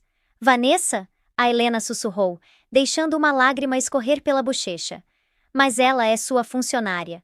Ela é meu futuro, o Marcus corrigiu. Agora, o Silas aqui elaborou um acordo. É generoso considerando que você trouxe 0 ativos para esse casamento e não contribuiu nada para a renda familiar por 5 anos. O Silas Thorne deu um passo à frente. Era um homem pequeno com olhos de ave de rapina. Senhora Sterling, a oferta inclui o apartamento na Flórida, o de 1 quarto, e uma pensão mensal de $4.000 por 2 anos. Em troca, você renuncia a todos os direitos sobre a Sterling Dynamics, a propriedade em Greenwich e quaisquer ganhos futuros. 4 mil? A Helena piscou parecendo confusa. Mas só a conta do supermercado é... Você não vai mais fazer compras na Whole Foods, Helena. O Marcus zombou. Vai aprender a fazer orçamento. Olha, só assina. Se você me enfrentar, eu vou te esmagar. Tenho advogados que cobram mais por hora do que você ganharia num ano se realmente tivesse um emprego. Não tenta ser esperta. Não combina com você. A Helena pegou os papéis. As mãos tremiam. Ela abriu o arquivo e fingiu ler o jargão jurídico, os olhos escaneando o texto rapidamente. Era pior do que ela pensava. Eles tinham enterrado uma cláusula na página 40 que essencialmente admitia que ela era mentalmente incapacitada, justificando a baixa pensão. Era uma armadilha. Se ela assinasse isso, estaria admitindo ser incapaz de administrar as próprias finanças. Acho que deveria pedir para um advogado olhar isso. A Helena disse suavemente. O Marcus riu, um som alto e latido. Um advogado? Com que dinheiro? Eu congelei as contas conjuntas hoje de manhã. Você não pode pagar um advogado, e mesmo se pudesse, quem ia te representar? Você não conhece ninguém nessa cidade, além da instrutora de yoga e do cara da piscina. Tenho uma amiga, a Helena mentiu. De antes de você ser uma ninguém? O Marcus largou o copo. Tá bom, arranja um advogado. Arranja algum Zé Mané de escritório de beira de estrada. Vai ser divertido assistir o Silas devorar ele vivo. Mas marca minhas palavras. Se você arrastar isso, eu vou retirar a oferta do apartamento da Flórida. Você vai parar na rua. Entendo, a Helena disse. Ela olhou o Marcus direto nos olhos, e por uma fração de segundo, a máscara escorregou. Um lampejo de aço frio e duro apareceu no olhar dela. O Marcus piscou, perturbado, sentindo um calafrio súbito que não conseguia explicar. Mas aí ela baixou os olhos de novo. Te vejo no tribunal, Marcus. O Marcus pegou o casaco. Não diz que eu não avisei. Você está cometendo um erro, Helena. Um erro muito estúpido. Ele saiu com o Silas, rindo enquanto iam para o carro. A Helena esperou até as luzes traseiras desaparecerem. Ela foi até a lareira e jogou o projeto de tricô nas chamas. Puxou o celular e discou de novo. David, ela disse, inicia a fase 2. Ele entrou com o processo e trouxe o Silas Thorne. Thorne? Isso é agressivo. É perfeito, a Helena disse. O Thorne é arrogante. Ele conta com intimidação e volume. Ele nunca verifica o histórico do advogado opositor se eles parecem fracos. Preciso que você registre uma notificação de comparecimento para mim. Você vai se representar sozinha? Não, a Helena disse. Vou contratar uma fachada. Me encontra um advogado. Alguém que pareça acabado. Alguém barato. Alguém que o Marcos vai olhar e rir. Eu vou escrever cada moção. Vou roteirizar cada objeção. Mas preciso de um fantoche para ficar no tribunal, para que o Marcos não perceba contra quem ele está realmente lutando, até ser tarde demais. Conheço o cara certo, o David disse. Barnaby Finch. Ele faz principalmente multas de trânsito em Queens. Usa ternos de poliéster.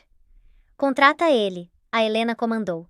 Diz para ele que não precisa dizer uma palavra além do que eu digitar para ele. A gente vai ensinar pro Marcos uma lição sobre pessoas burras. Ela olhou ao redor da sala.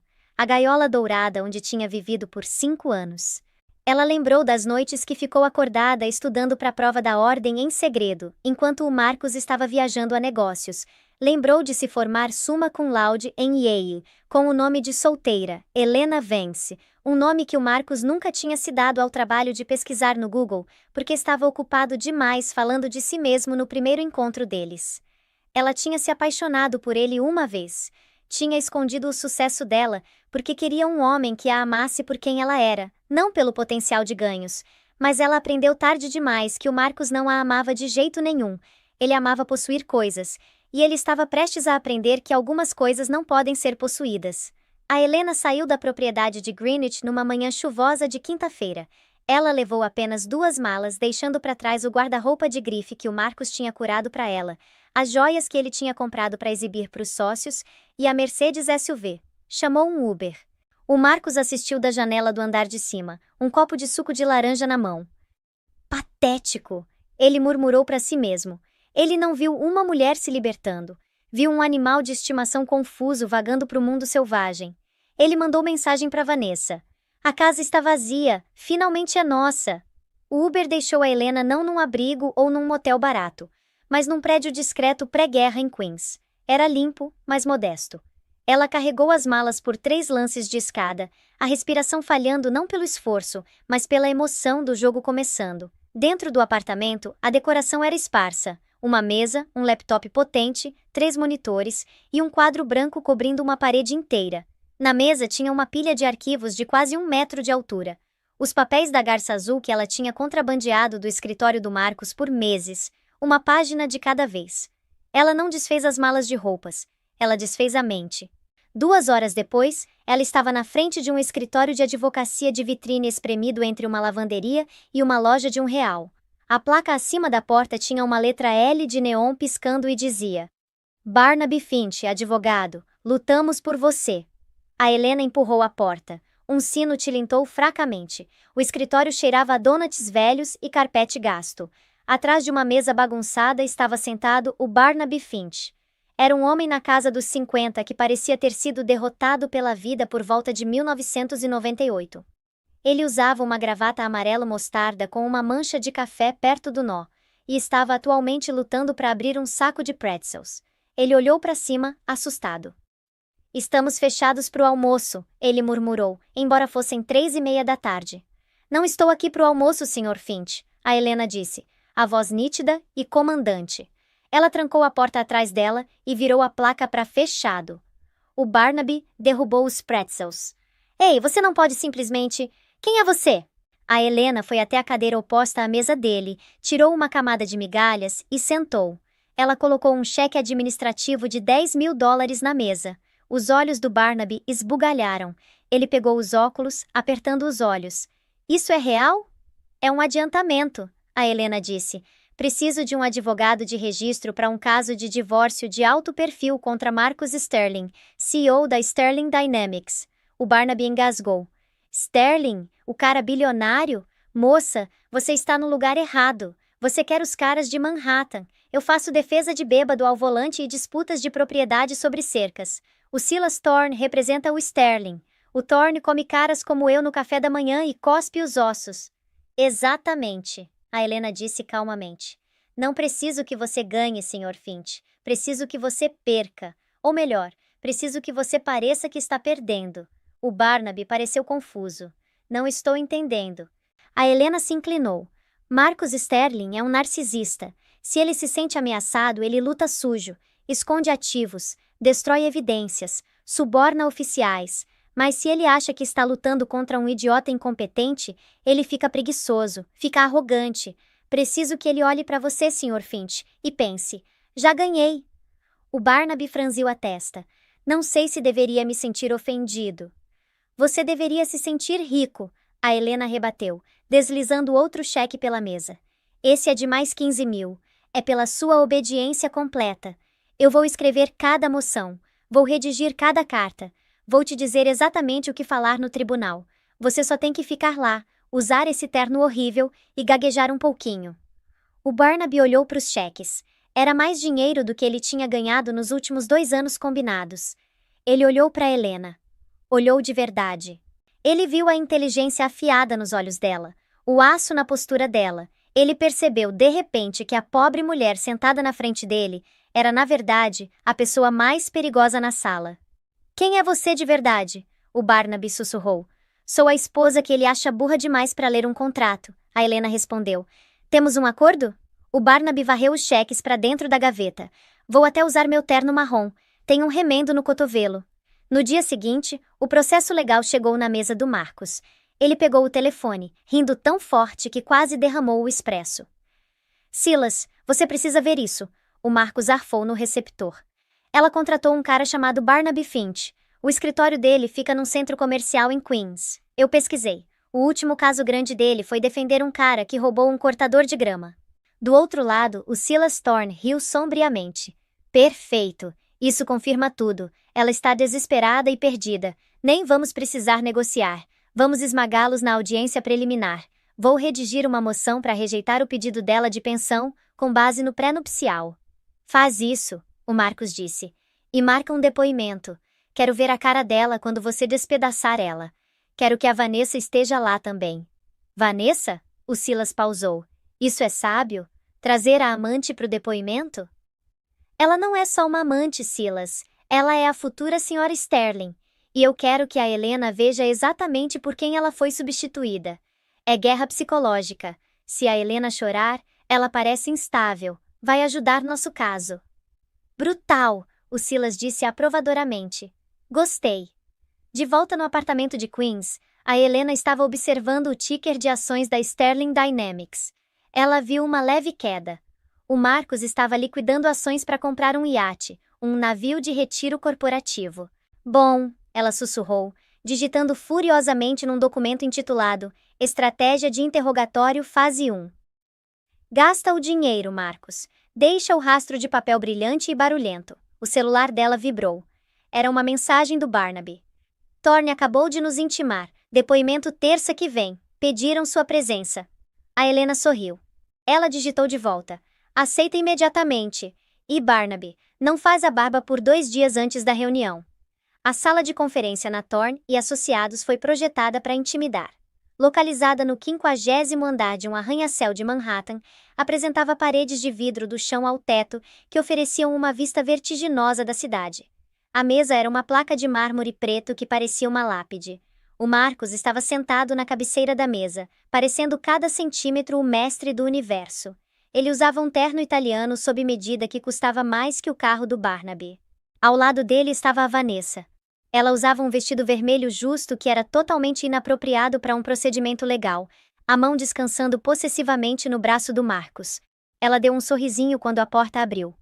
O Barnaby Finch entrou primeiro, agarrando uma pasta surrada que não fechava direito. Ele parecia suado e sobrecarregado, exatamente como a Helena tinha instruído. Atrás dele veio a Helena. Ela usava um vestido cinza simples, sem maquiagem e sapatos baixos.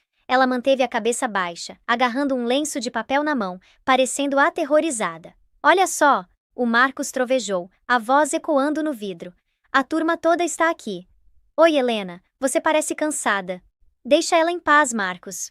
O Barnaby guinchou. a voz falhando.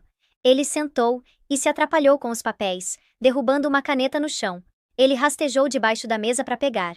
O Silas Thorne assistiu essa exibição com um olhar de puro nojo. Ele nem se deu ao trabalho de levantar para apertar a mão do Barnaby. Vamos acabar logo com isso. Tenho uma reserva para almoço no Le Bernardin à 1. A estenógrafa montou a câmera. Nos autos, ela disse. O Silas começou o interrogatório. Ele não tratou a Helena como uma testemunha hostil. Ele a tratou como uma criança. Senhora Sterling, o Silas arrastou. A senhora entende o conceito de um acordo pré-nupcial?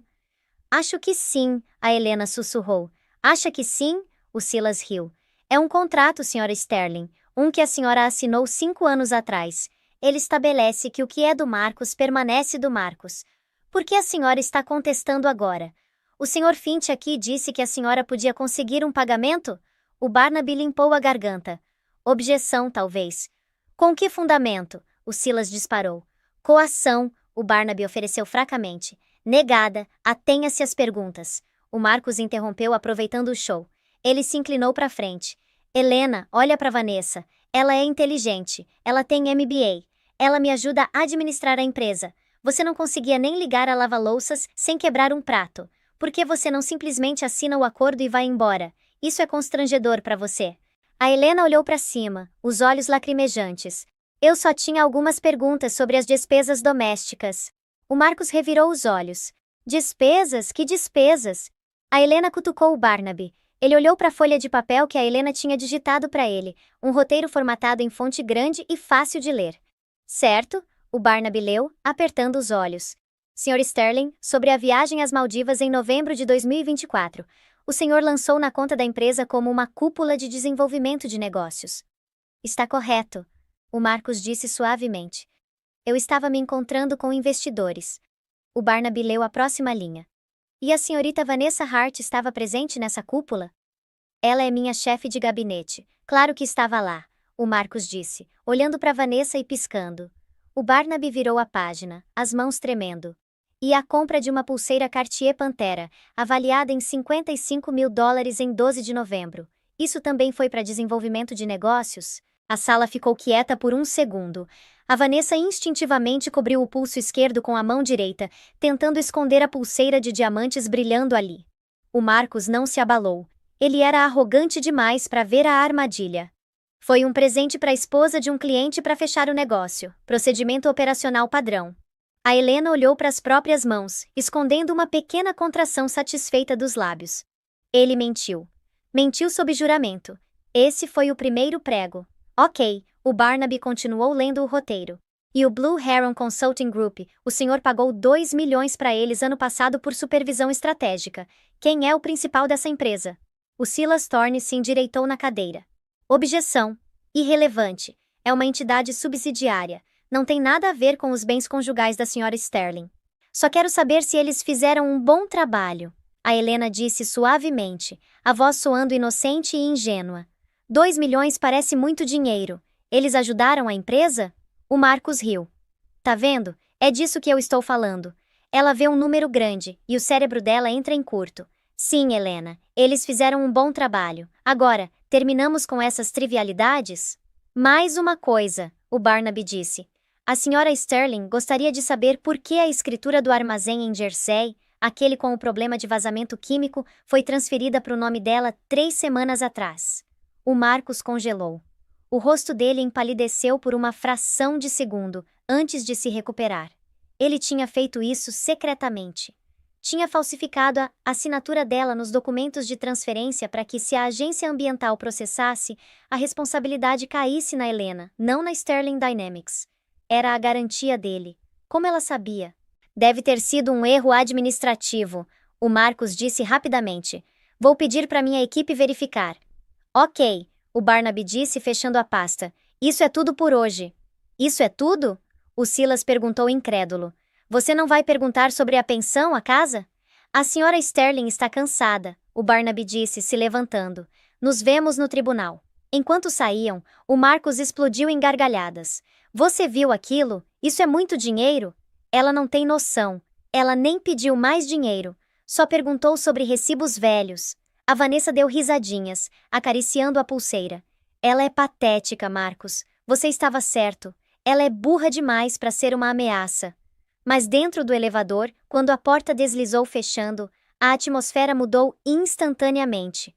O Barnaby se encostou na parede, limpando o suor da testa. Fui bem? A Helena se endireitou. A postura dela mudou de dona de casa assustada para general no campo de batalha.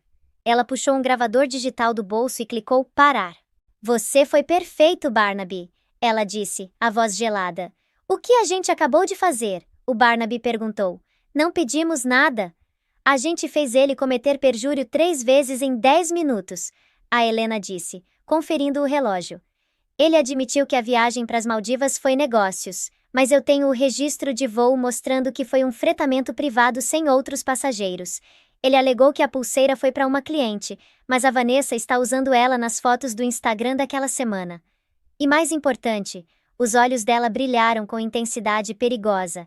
Ele admitiu nos autos que a Garça Azul é um fornecedor legítimo, o que significa que quando eu provar que a Garça Azul é na verdade uma empresa de fachada pertencente a ele para desviar dinheiro do patrimônio conjugal, ele não pode alegar que foi um erro. Ele acabou de validar o veículo da própria fraude. O elevador apitou no lobby. Sr. Finch, a Helena disse saindo. Vai para casa e descansa. O trabalho de verdade começa amanhã. Vou passar a noite redigindo uma intimação forense que vai fazer o Silas Thorne desejar ter se aposentado ano passado. O Barnaby a observou se afastar, os saltos clicando ritmicamente no piso de mármore. Ele balançou a cabeça.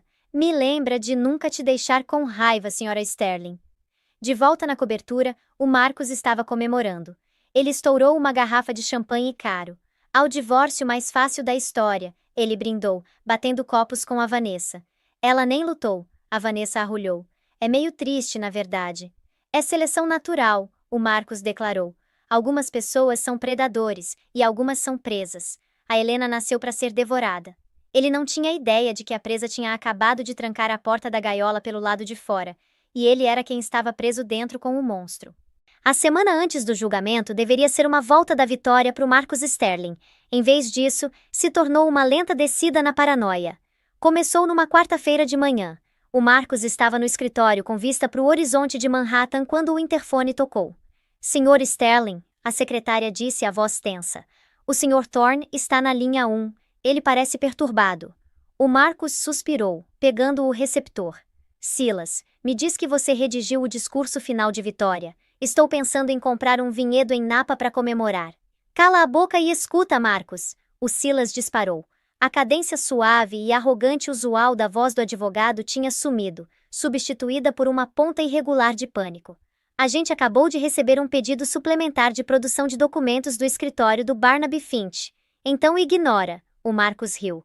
O que ele quer, meu cartão de locadora de vídeo? Ele quer os registros de transação da conta Garça Azul nas Ilhas Cayman, o Silas disse. Especificamente, as transferências eletrônicas datadas de 12 a 15 de novembro. Ele listou o número exato da conta, incluindo o código de roteamento. O sangue drenou do rosto do Marcos tão rápido que ele sentiu tontura. A sala pareceu inclinar. Isso é impossível. Essa conta é criptografada, é irrastreável. Só 3 pessoas têm esse número.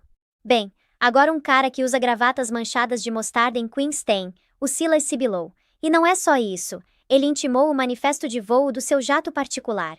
Não os registros públicos, Marcos. Os registros de manutenção. Os que listam a distribuição de peso dos passageiros. Ele está tentando provar que a Vanessa estava no avião, mostrando a variação de peso na cabine. O Marcos apertou o telefone. Quem está ajudando ele? O Finch é um idiota. Ele não conseguiria achar a saída de um saco de papel. Não sei, o Silas disse. Mas a linguagem nessas moções não é jargão jurídico de escritório de beira de estrada. É precisa, é agressiva. Cita a jurisprudência do segundo circuito que foi decidida semana passada. Marcos, você tem certeza de que a Helena não contratou outra pessoa?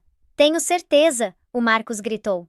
Mandei seguir ela. Ela fica sentada naquele apartamento fuleiro o dia todo. Vai na padaria comprar leite. Só isso. Ela não fala com ninguém. Então temos um vazamento, o Silas concluiu. Alguém dentro da sua empresa está alimentando o Finch com informação. O Marcos bateu o telefone. Ele olhou pela parede de vidro do escritório para o andar aberto, onde os funcionários estavam trabalhando. De repente, todo mundo parecia suspeito. Era o contador? O estagiário? Os olhos dele pousaram na Vanessa. Ela estava na mesa, lixando as unhas, parecendo entediada. Ele saiu em disparada. Vanessa, no meu escritório. Agora. Uma vez que a porta fechou, ele a fixou com um olhar. Você contou para alguém sobre a conta nas Cayman? A Vanessa pareceu ofendida. O quê? Não? Por que eu faria isso? Porque o Barnaby Finch sabe o número da conta. O Marcos rugiu. A esposa, que você disse que era burra demais para funcionar, acabou de intimar meu livro Razão Offshore. Talvez você tenha deixado a amostra na sua mesa, a Vanessa rebateu, cruzando os braços. Você não é exatamente cuidadoso, Marcos. Você deixa arquivos espalhados por toda a casa. A Helena provavelmente só tirou foto de alguma coisa que não entendeu e deu pro advogado. Ela não saberia do que tirar foto. O Marcos andou pelo escritório, passando a mão pelo cabelo. Ela acha que offshore significa passeio de barco. Não, isso é outra coisa. Ele pegou o casaco. Vou ver ela. Você não pode, a Vanessa avisou. O Silas disse nenhum contato. Dane-se o Silas. Preciso olhar nos olhos dela. Preciso ver se ela está blefando. O Marcos dirigiu a Porsche até Queens, o veículo elegante parecendo alienígena entre os buracos e sedãs enferrujados do novo bairro da Helena. Ele subiu os 3 lances de escada e bateu na porta do apartamento 3B. Helena, abre! Sem resposta. Ele bateu de novo. Eu sei que você está aí. Abre essa maldita porta. A porta do apartamento vizinho rangeu abrindo. Uma senhora idosa espiou para fora, agarrando um gato. Ela não está em casa. Onde ela está? Biblioteca? A velha resmungou. Ela vai lá toda manhã às 6. Não volta até escurecer. Diz que tem que estudar. Estudar? O Marcos zombou. Estudar o quê? Culinária para leigos? Ele se virou de volta para a porta e deu um chute de frustração antes de sair pisando duro. Ele não notou a pequena lente de câmera embutida no olho mágico da porta da Helena, gravando a explosão dele. Dentro do apartamento, a transmissão estava sendo enviada para o laptop da Helena na biblioteca pública. Ela assistiu o Marcos ter seu ataque de raiva na tela, um sorriso frio brincando nos lábios. Ela ajustou os óculos, tomou um gole de água morna e voltou ao trabalho. Na tela estava um rascunho de um documento intitulado Moção de Julgamento Sumário, referente à transferência fraudulenta de bens conjugais. Ela digitou rapidamente, os dedos voando pelo teclado. Ela não estava só estudando, estava construindo um caixão para a carreira do Marcos, prego por prego. Você quer me ver, Marcos? Ela sussurrou para a tela. Você vai me ver, mas não vai gostar do que vai ver. Naquela noite, a avalanche realmente começou. O Marcos voltou ao escritório para encontrar 2 agentes federais, esperando no lobby. Eles não estavam ali para prender ele ainda. Estavam ali para entregar uma ordem de bloqueio. Sr. Sterling, um agente disse, entregando um pacote grosso. Em conformidade com uma ordem judicial da Vara de Família, todos os ativos mantidos pela Sterling Dynamics, Blue Heron Consulting e suas holdings pessoais estão temporariamente bloqueados, aguardando o resultado do julgamento de divórcio. Bloqueados? O Marcos engasgou. Vocês não podem bloquear as contas corporativas. Tenho folha de pagamento na sexta. A ordem alega que o senhor está ativamente dissipando bens conjugais para evitar distribuição equitativa. O agente disse neutralmente. O juiz achou as evidências convincentes. O Marcos leu a primeira página da ordem. Os olhos dele arregalaram. A evidência citada não era só o número da conta bancária. Era uma transcrição. Uma transcrição de uma conversa que ele teve com a Vanessa dentro do elevador, no escritório do Silas Thorne. Marcos, é seleção natural. A Helena nasceu para ser devorada. Ele olhou para cima horrorizado.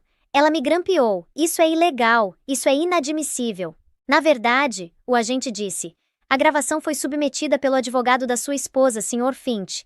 Ele alega que foi inadvertidamente gravada num dispositivo que ele deixou ligado na pasta enquanto compartilhava o elevador com o senhor. Como não há expectativa de privacidade num elevador público, é admissível. O Marcos cambaleou para trás. O Finch. O idiota atrapalhado que derrubou a caneta. Ele tinha gravado eles. Chama o Silas. O Marcos sussurrou, a voz tremendo. Chama ele agora.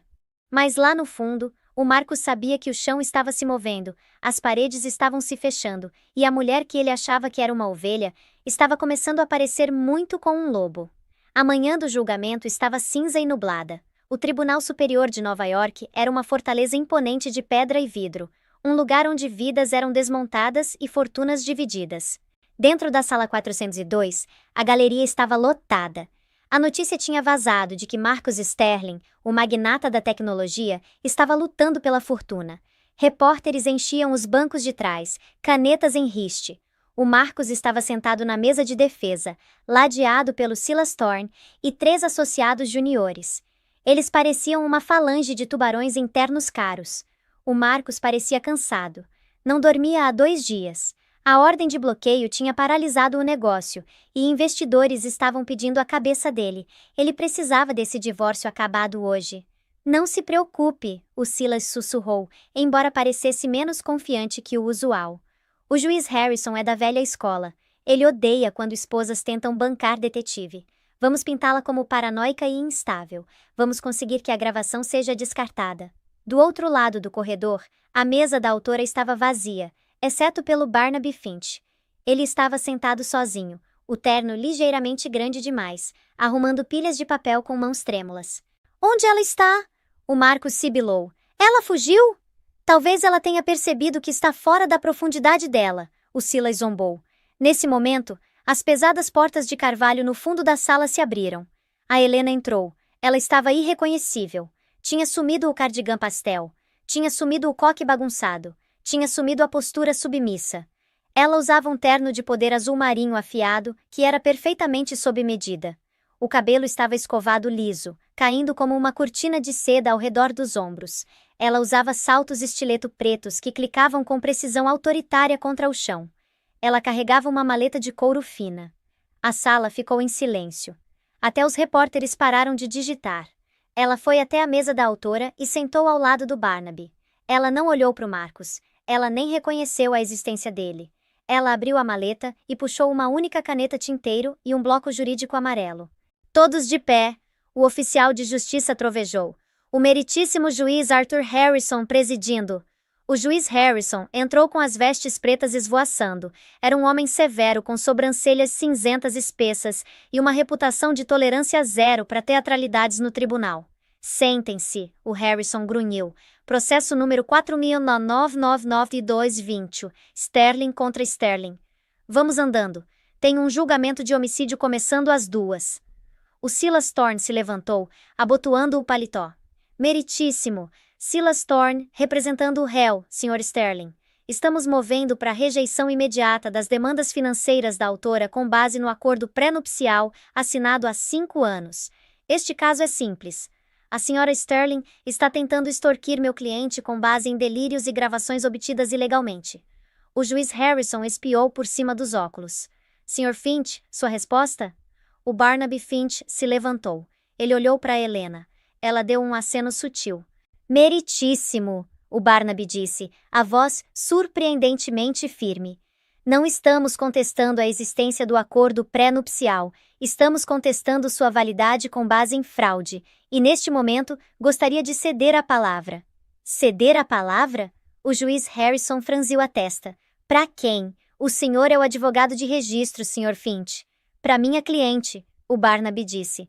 A Sra. Sterling solicita permissão para se dirigir ao tribunal sobre uma questão probatória preliminar. O Silas riu alto. Meritíssimo. Isso é ridículo. A Sra. Sterling não tem formação jurídica. Ela é dona de casa. Isso é perda de tempo do tribunal. Ela provavelmente nem entende a definição de probatório. O Marcus deu um sorrisinho. Ela vai chorar, ele sussurrou para Vanessa, que estava sentada na primeira fila atrás dele. Espera só. O juiz Harrison olhou para Helena. Sra. Sterling, eu fortemente aconselho contra isso. O Sr. Thorne é um litigante experiente. Se a senhora falar nos autos, será mantida nos mesmos padrões de um advogado. A Helena se levantou. Ela não tremeu, não gaguejou. Ela olhou o juiz Harrison direto nos olhos. Eu entendo os padrões, meritíssimo, ela disse. A voz dela era clara, ressonante, projetando até o fundo da sala. Não era a voz da mulher que perguntou sobre chá. Era a voz de uma comandante. Na verdade, estou contando com eles. Ela pegou um envelope grosso da mesa. O Sr. Thorne alega que sou incompetente, a Helena continuou, caminhando devagar em direção ao banco. Ele alega que sou incapaz de entender as complexidades dos negócios do meu marido. Ele alega que sou burra demais, uma citação direta do réu, para administrar meus próprios assuntos. Ela chegou à mesa do escrivão.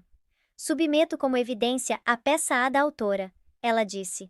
O escrivão pegou o envelope e entregou ao juiz. O juiz Harrison abriu o lacre. Ele puxou o documento.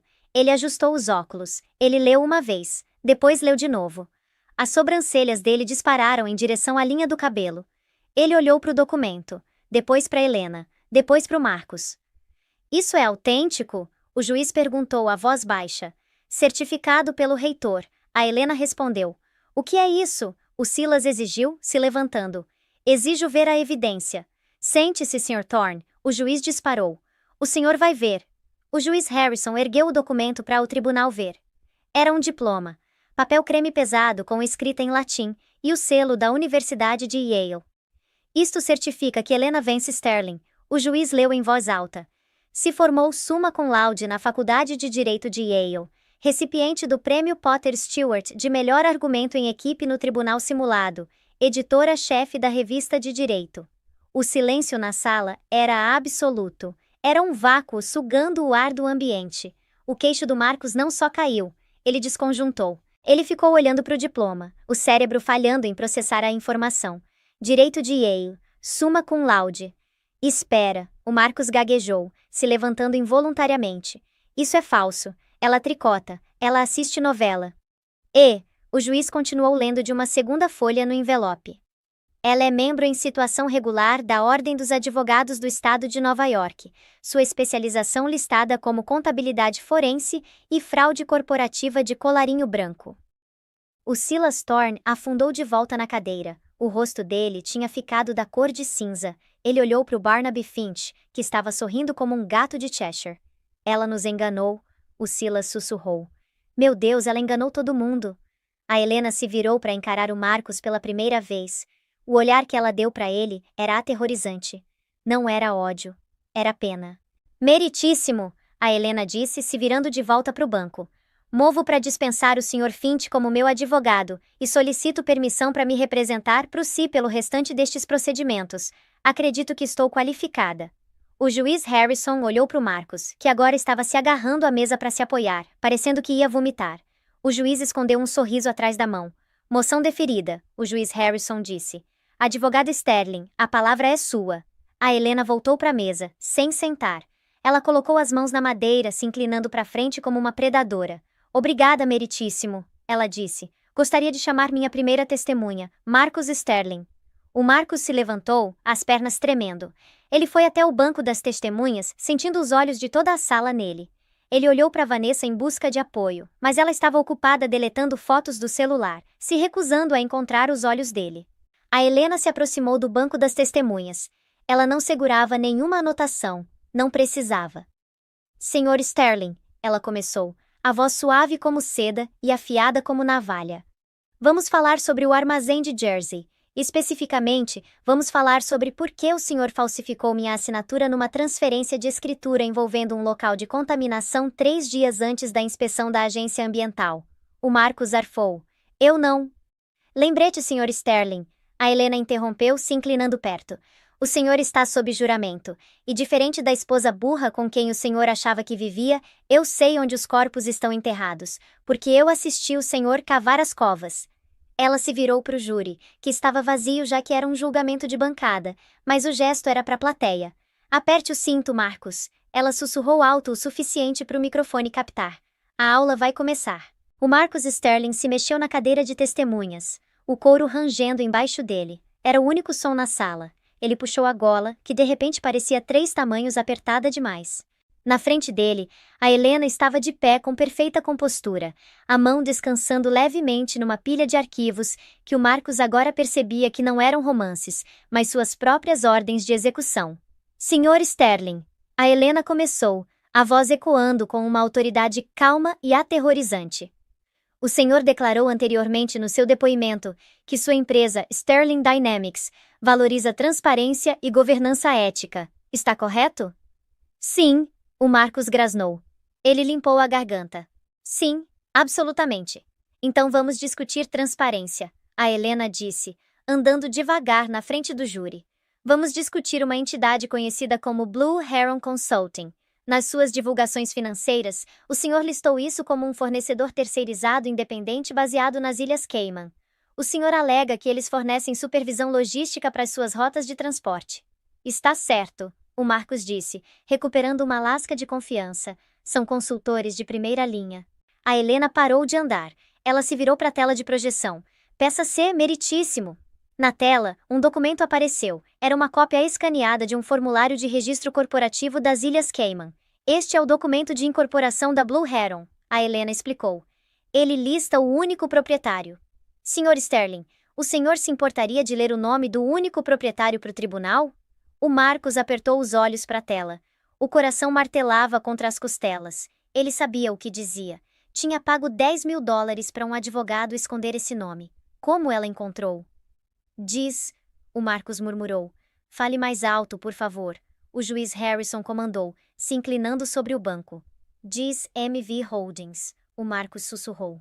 E quem é dono da MV Holdings? A Helena pressionou. Ela clicou um botão. Outro documento apareceu.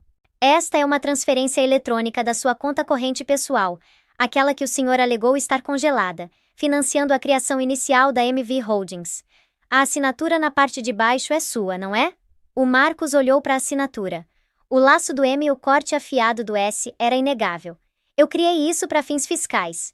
O Marcos gaguejou. É prática padrão da indústria. É prática padrão cobrar da sua própria empresa por serviços que nunca foram prestados?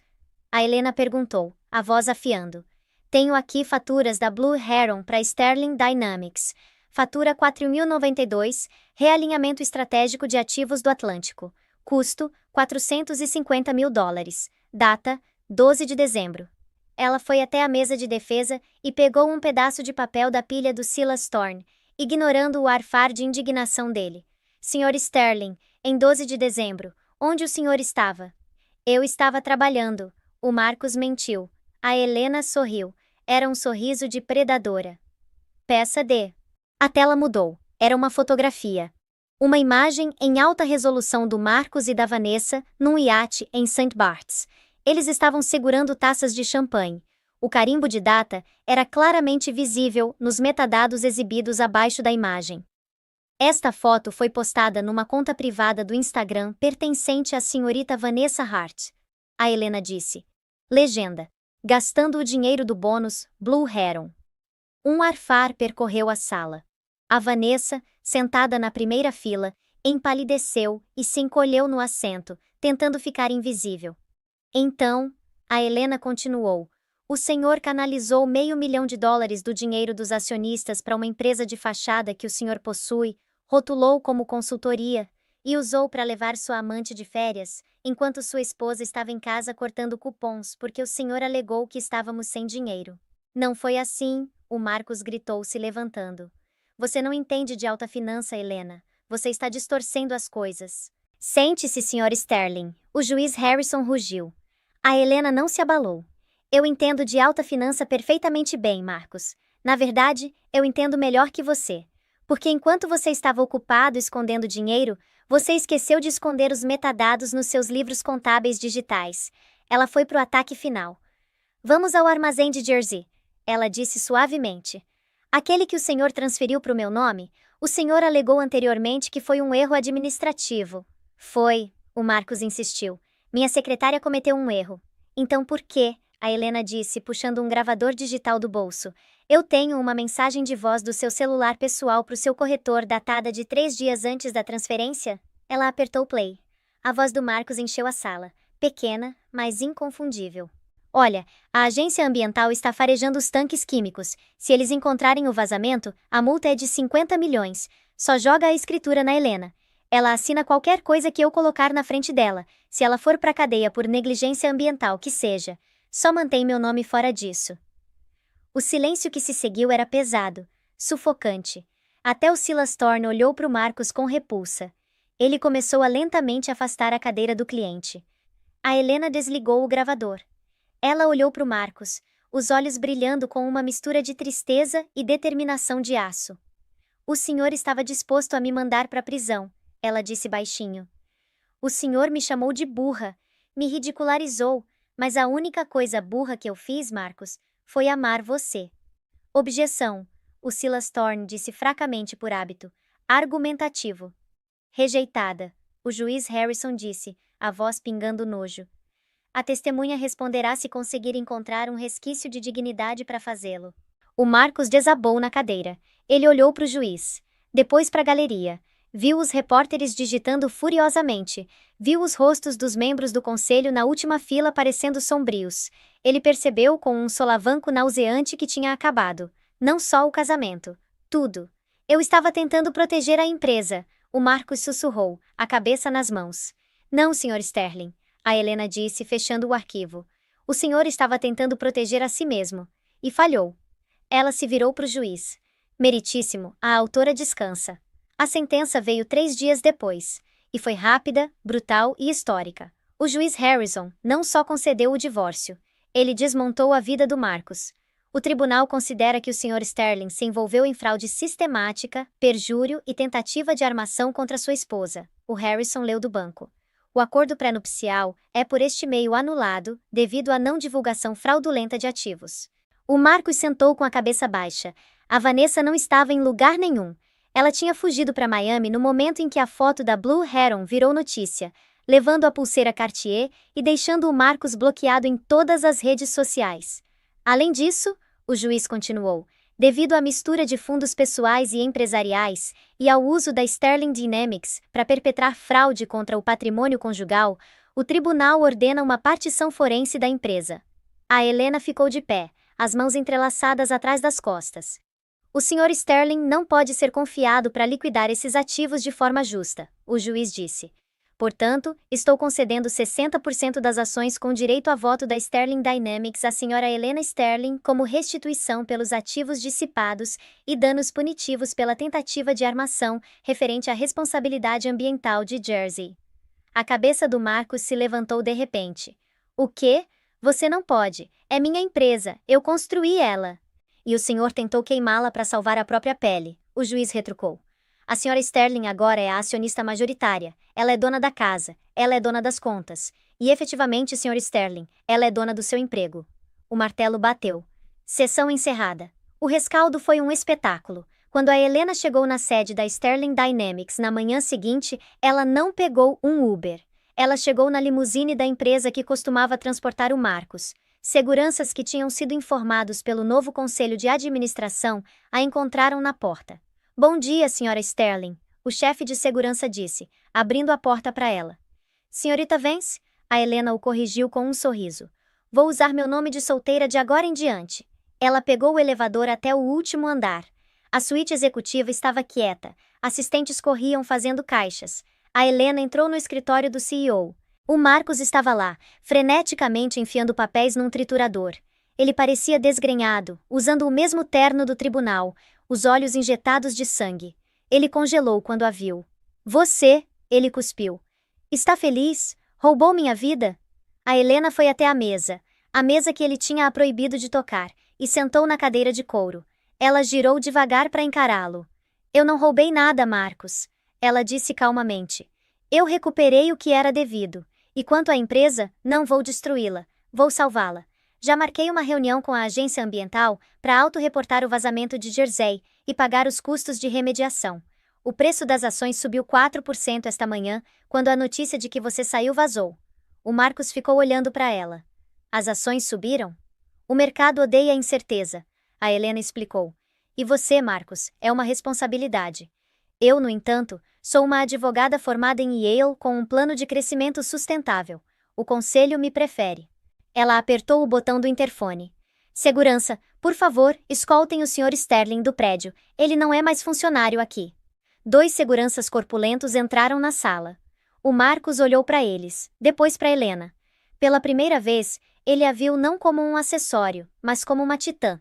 Ele percebeu que a burrice que ele tinha ridicularizado era na verdade paciência. O silêncio que ele tinha ignorado era na verdade observação.